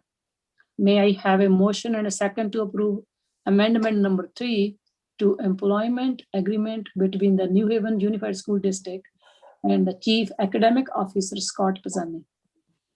So moved. Second. Any questions, comment, or discussion? Seeing none, roll call, please. Canlis, Aye. Gonzalez, Aye. Nishihira, Aye. Swen Mallory, Aye. Chima. Aye. 11.17, approval of amendment to employment agreement between the New Haven Unified School District and Chief Business Officer Annette Haldeman. The amendment to the contract of the Chief Business Officer will increase the salary for this position in the same manner as other employee groups. The salary schedule for the Chief Business Officer shall be increased retroactively by 1% effective July 1st, 2020, and the employee will be provided with a $1,000 bonus one time. The salary schedule for the Chief Business Officer shall be increased by 2.5% effective July 1st, 2021, consistent with the salary increase granted by the board to other members of the management employee group for the 2021 to 2022 school year. May I have a motion and a second to approve amendment number 3 to employment agreement between the New Haven Unified School District and Chief Business Officer Annette Haldeman? So moved. Second. Any discussion, comments, or questions from the board? I'm just glad that there are not many speakers speaking against it. So thank you so much. Roll call, please. Canlis, Aye. Gonzalez, Aye. Nishihira, Aye. Swen Mallory, Aye. Chima. Aye. 11.18, approval of amendment to employment agreement between the New Haven Unified School District and Chief Personnel Officer Derek Mcnamara. The amendment to the contract of the Chief Personnel Officer will increase the salary for this position in the same manner as other employee groups. The salary schedule for the Chief Personnel Officer shall be increased retroactively by 1% effective July 1st, 2020, and the employee will be provided with a $1,000 one-time bonus. The salary schedule for the Chief Personnel Officer shall be increased by 2.5% effective July 1st, 2021, consistent with the salary increase granted by the board to other members of the management employee group for the 2021 to 2022 school year. May I have a motion and a second to approve amendment number 3 to employment agreement between the New Haven Unified School District and Chief Personnel Officer Derek Mcnamara. So moved. Seconded. Any comment, questions, or discussion? Seeing none, roll call, please. Canlis. I don't know. Let me think about this. I'm just going to buy tomato seeds. I'm just buying tomato seeds. Yeah, I abstain.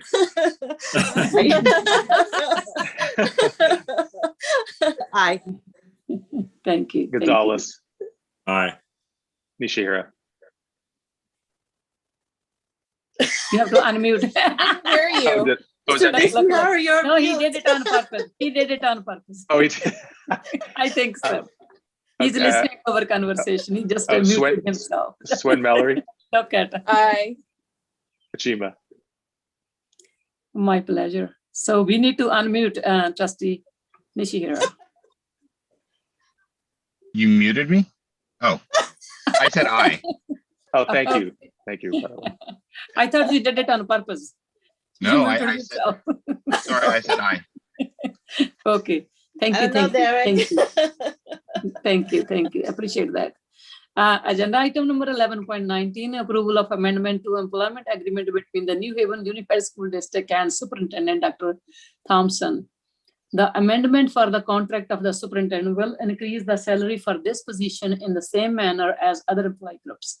The salary schedule for the superintendent shall be increased retroactively by 1% effective July 1st, 2020, and the employee will be provided with a $1,000 one-time bonus. The salary schedule for the superintendent shall be increased by 2.5% effective July 1st, 2021, consistent with the salary increase granted by the board to other members of the management employee group for the 2021-2022 school year. May I have a motion and a second to approve amendment number 3 to employment agreement between the New Haven Unified School District and Superintendent Dr. John Thompson. So moved. Second. Any questions, comments, or discussion? I don't see any hands up, so I would just like to say that congratulations, Dr. Thompson, for your satisfactory evaluation, and thank you so much for all of your hard work to move our students and our district forward. Roll call, please. Canlis, Aye. Gonzalez, Aye. Nishihira, Aye. Swen Mallory, Aye. Chima. Aye. Moving on to consent agenda items. Are there any items that trustees have any questions, clarification, would like to pull for separate vote?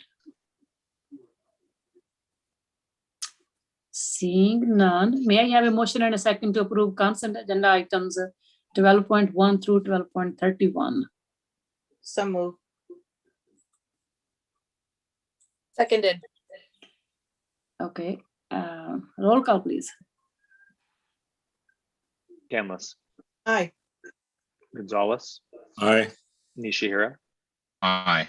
Swen Mallory, Aye. Chima. Aye. There is nothing in the agenda item number 13 and number 14, governance assessment of the governance procedures and protocols. Is there any feedback? So I do see 2 hands up. Trustee Lance Nishihira first, then Trustee Gonzalez. You are muted. You're muted, Member Nishihira. Sorry about that. One thing that I'd like to bring up is, you know, we just completed our first, as this team, superintendent evaluation. And I wanted to kind of see if we could actually discuss, you know, possible ways of making that process a little bit less rushed. I felt like this last time around, you know, we were kind of rushing at the last minute to put something together. And I just wanted to see if we can kind of identify root causes and, you know, and ways for us to be able to provide timely feedback to the superintendent. You know, one of the things that I feel is that we hold the superintendent to very, very high standards of professionalism. And I believe it is our job as a board to, in kind, also reciprocate that level of professionalism. So I would love to see if maybe not now, but sometime soon, maybe now is a perfectly good time. We could talk about root causes and maybe ways for us to, you know, to be a little bit more efficient at being able to put together the superintendent evaluation. I'd love to hear from the rest of the group. Sure. Trustee Gonzalez, go ahead, please. You are next. Yeah, on the same thought, I'm wondering if we could include that subject on our study session on the 13th. Mm-hmm. Thank you for your comment. I have one more. Sure, I have one more comment. In general, this has been a hard year for everyone, staff and trustee as well. I would like to thank this team for working together. It's not been an easy year. We really have a lot of diverse ideas and we have had a lot of discussions. But at the end of the day, the team came together, even though at some point it was a little bit more difficult than others. And I think we could discuss those at the July 13th study session. So thank you, team. Thank you, staff. Thank you. Trustee Melissa Shona-Mallory, go ahead, please. As far as Trustee Nishihira's comment, I think we can cover that as at our governance session. I agree with Trustee Gonzalez. That would be a good time to talk about it. Tonight, I think it went really smoothly. I did notice a couple of times in our committee reports, people were making requests of staff. And so I think we got a little off track there. So just a gentle reminder to all of us to make our requests at the appropriate time. Thank you. Point taken. Next is Trustee Michael Gonzalez. Go ahead, please. Yes, so congratulations, Dr. Thompson. If we are highly critical, if we do hold you to a higher standard, it is because being the superintendent of New Haven is the pinnacle of all superintendents there. This is a very highly coveted position, and it is an honor to be up in there. And I challenge anybody, go back. I'm sure Dr. Thompson, when he goes to his class reunion, he walks in that room, don't matter if you have a celebrity or pro athlete, you are the superintendent of New Haven Unified School District, and you trump everybody in that room. And so I just want you to recognize that, how great it is. And so looking forward to next year when we go back to a little normalism. And a part that was a little hiccup was on my part, but I would love to do the land acknowledgement. That is such an honor. Love it, and we got somebody praised us tonight for that. And so I'll be gladly to read that at the next board meeting. So that's it. Thank you. Thank you, thank you, Trustee Gonzalez. So maybe I should have communicated to you before end of time. But since we are kind of the second time we are reading it, so I thought, first time I was, my intention was to ask you, but then reading the executive content, I read it myself. I said, okay, there is no need to repeat.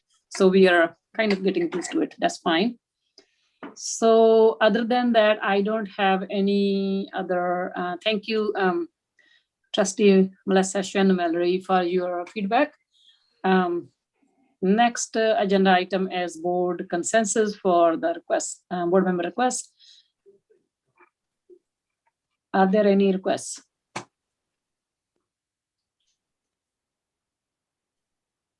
From the board members? So I do see 3 hands up. Go ahead. Trustee Lance Nishihira first. Yeah, I've got 2. I brought it up during the meeting, during the appropriate committee report outs. But as so I just want to kind of bring that up now. One is the cabinet title alignment policy. And really the intention there is to ensure that we have alignment and clarity across all the new policies that are coming in. That way, if there, we should identify if there's a predominant industry standard for these cabinet titles. And then I would love for the staff and possibly the policy committee to develop a perspective on what we should do. Should we align? Should we not align? Those types of things. So that's or is it not important at all? This is just something that that is not super important, but just develop a perspective or a recommendation on that. The second one is on the ballot initiative, and that is to have a conversation around where we left the ballot initiative conversation off in 2020 to see if it makes sense to continue that conversation. And if it does, we should start that conversation now, much prior, with a lot of lead time between now and the 2022 election period. So those are the 2 items that I had for board requests. Thank you. So I do see, let's see the hands up from Superintendent Dr. Thompson. You're next. I'll go last. I have an update on Trustee Gonzalez's request. Actually, some good news too. That's changed even since yesterday, Trustee Gonzalez. So I'll give you some update on that. But I'll go last. That way, I can make sure I've got everything right. If that's okay. Okay, sure. Yes, Trustee Canlis, go ahead, please. Yeah, Trustee Nishihara has brought the question about whether it's important to the title for whether assistant superintendent or officer. Yes, it is important because when we were interviewing, if you recall, some of the applicants who have not had assistant superintendent title on their resume, they were excluded right away, if you recall. So other districts look at that as well.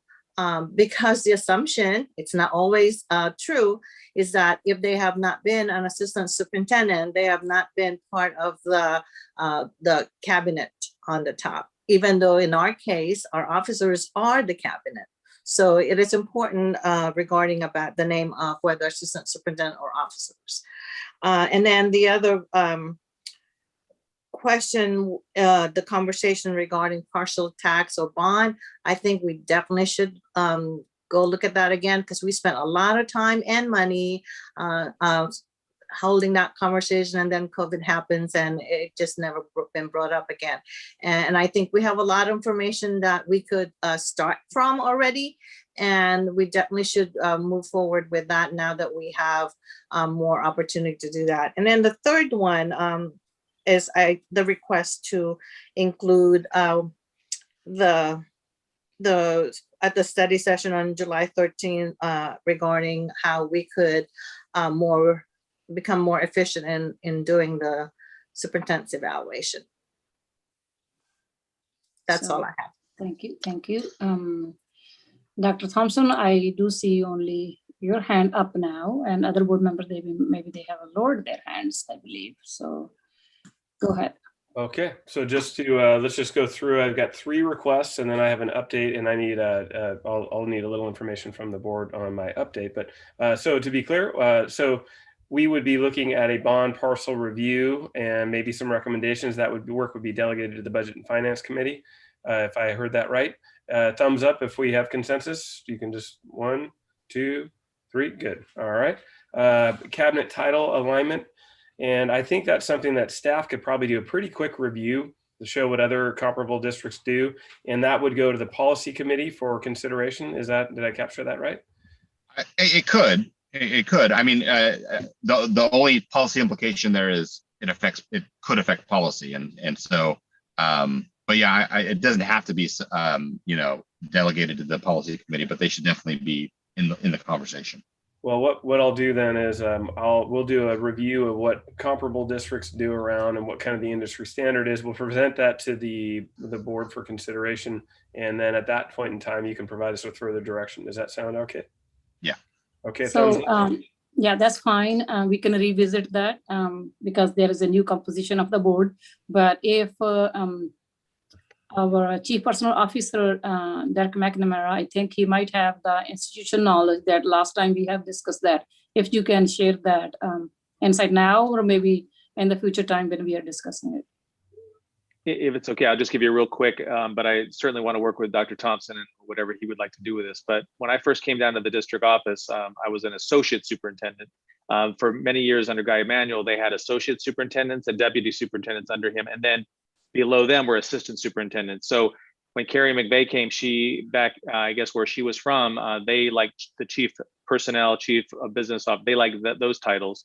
And so it really has been the prerogative of the superintendents at the time. So I get called lots of things and I answer to just about anything the superintendent calls me. So whatever the superintendent and the board decide, but I do think that in our county, it's mostly assistant superintendents, but it's something that I can do a pretty quick analysis and I'll share with the superintendent to share with you. Thank you. I appreciate that. So Dr. Thompson, do you have anything to add? No, I think we just have consensus for that. Is that? Yeah, that's fine. That's fine. Yeah. Okay.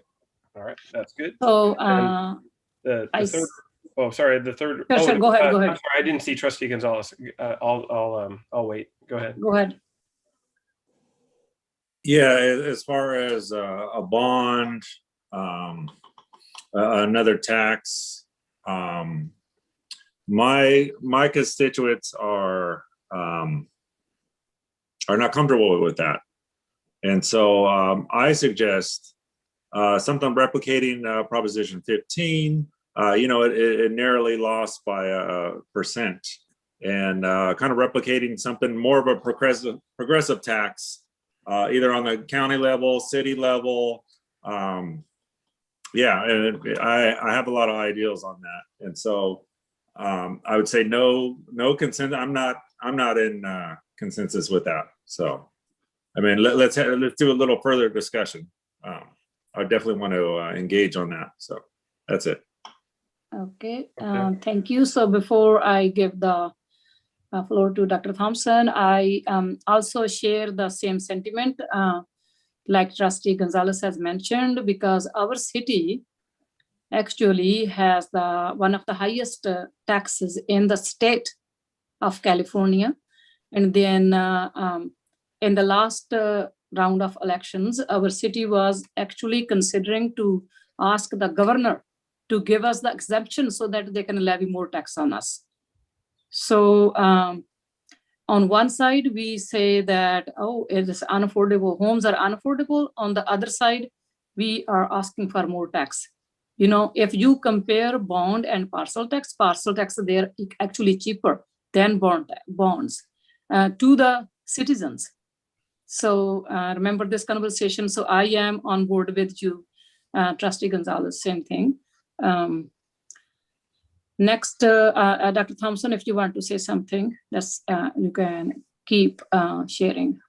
Right. So I think the item was to have the Budget and Finance Committee review the options and where we're at, but not to commit to anything. And I thought we had consensus for that. So if we have consensus for that, we'll move forward. If we don't have consensus for that, then we won't. Another thing is that with all this budget surplus at the state level, and there were some bond measures passed for the facilities for the state, for the schools, and those funds, they might be flowing to us soon. So I think I would like to wait. That's why I said previously that we need to have a draft, a need and purpose statement before we move forward for another tax. Okay. So, if after this conversation, if the board members, they want to recommit to their positions or change their positions for the board requests, you can share your thoughts now if you want to.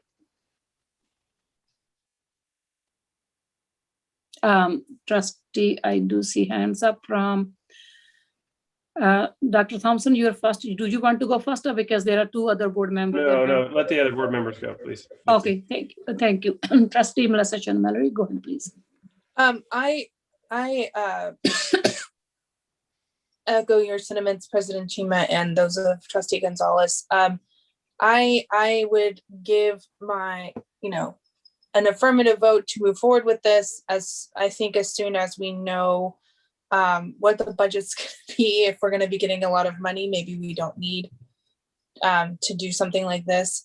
But I do think that whatever we look at should be a more progressive measure or tax rather than a regressive one. And I agree with Trustee Gonzalez's remarks to do something more along the lines of Proposition 15, where maybe there's a parcel tax on higher valued properties and not on, the struggling families that are trying to stay in neighborhoods like Dakota and, that have grown up in Union City for generations. We don't want to chase them out. Thank you. You done? Okay. Trustee Michael Gonzalez again. Because I saw your hand up, so. No, I know. No, this is our discussion. You can, No, going. you're right. No, but I just would like Dr. Thompson just to reiterate our direction. Our option is it'd be kicked to the budget. It'd be kicked to Trustee Gonzalez and I committee, budget and finance. Is that what I'm hearing correctly? That's what I thought the request was, to have the budget and finance committee review options for a potential 2022 measure of some sort. Right. There is no decision made. It's being brought to the committee to hold a discussion in what direction we should be going. So the discussion of agreeing or disagreeing, there's nothing to do that yet. Because we have not proposed anything to do yet. Yeah.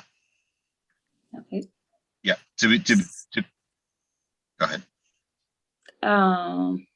Trustee Linda Candace, you still okay now?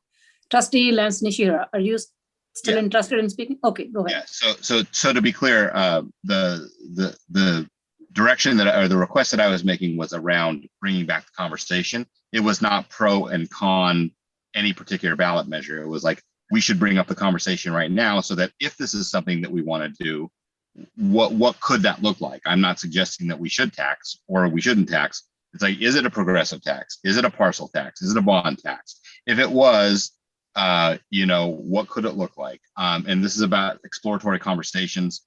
One's like, I just don't want us to be in a position in spring of 2022 that we're saying, oh my gosh, we have this need. And therefore now, since we have this need, we should put in a ballot initiative, and then we don't really know what to do with that. So for example, last time we were talking about a bond. I think it was like in July, we were talking about a bond, but we wouldn't know how we would use a bond. The point is, if we do a little bit of homework, we can be intentional about if we want to do it. And if there's a need, would we want to do it, and how would we use it, if at all? So my direction had nothing to do with yay or nay on a ballot initiative. It's just opening up an exploratory conversation so that if we wanted to do that, we had a plan. That's all that was. Thank you.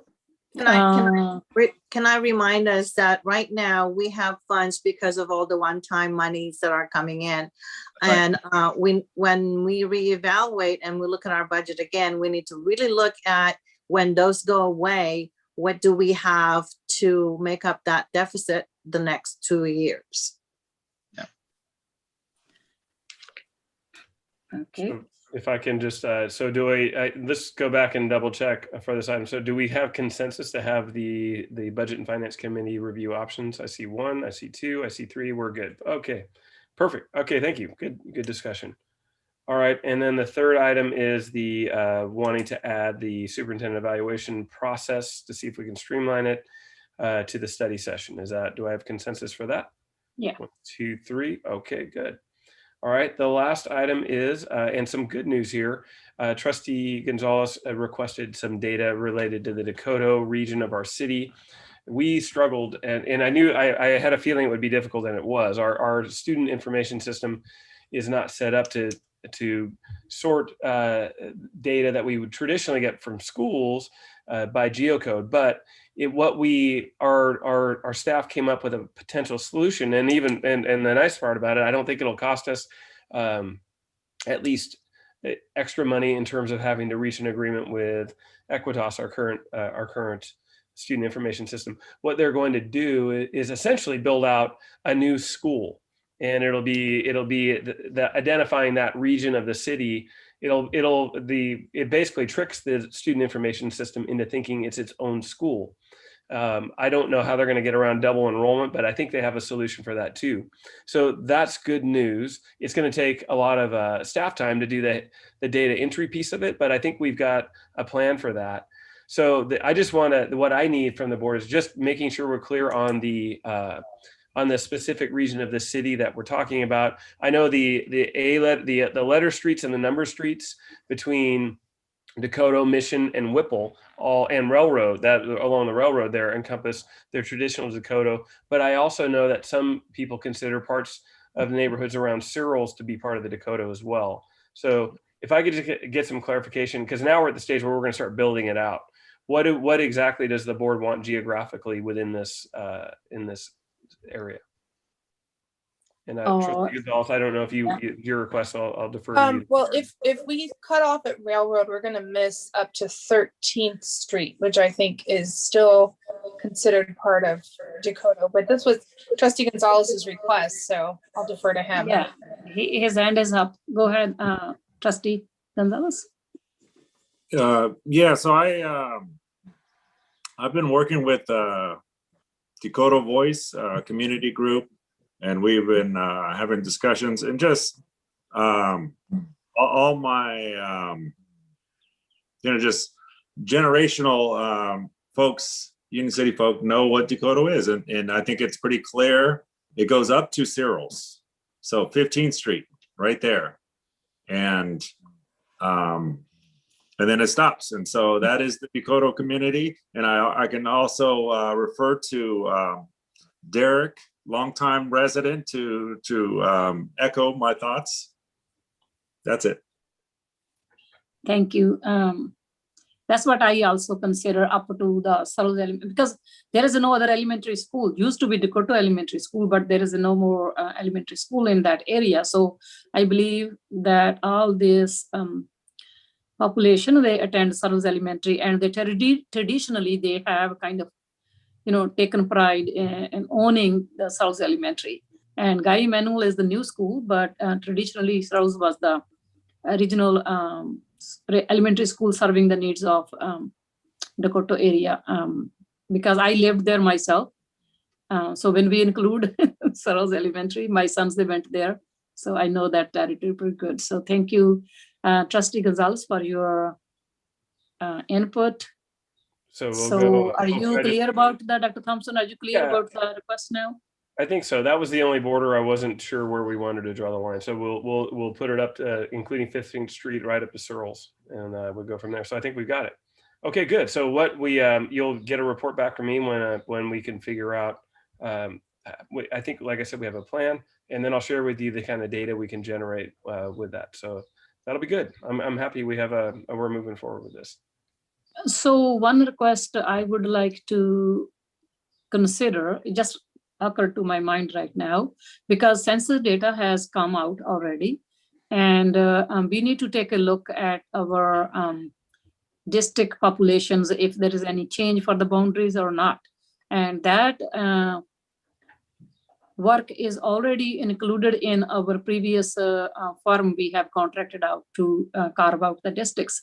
So I think that was part of that contract to adjust the boundaries if there is a need after the census data comes out. And if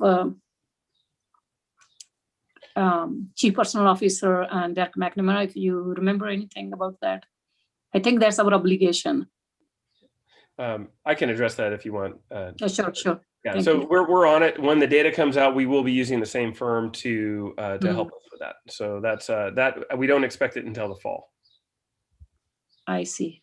I thought we should be in July or August, something like that. But Yeah, then I think we don't need to pay them, right?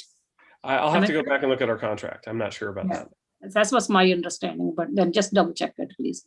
So any other further requests or communication or discussion from the board members? Trustee Michael Gonzalez, you have lowered your hand. Okay, thank you so much. So seeing no more communication or any requests from the board members and no more agenda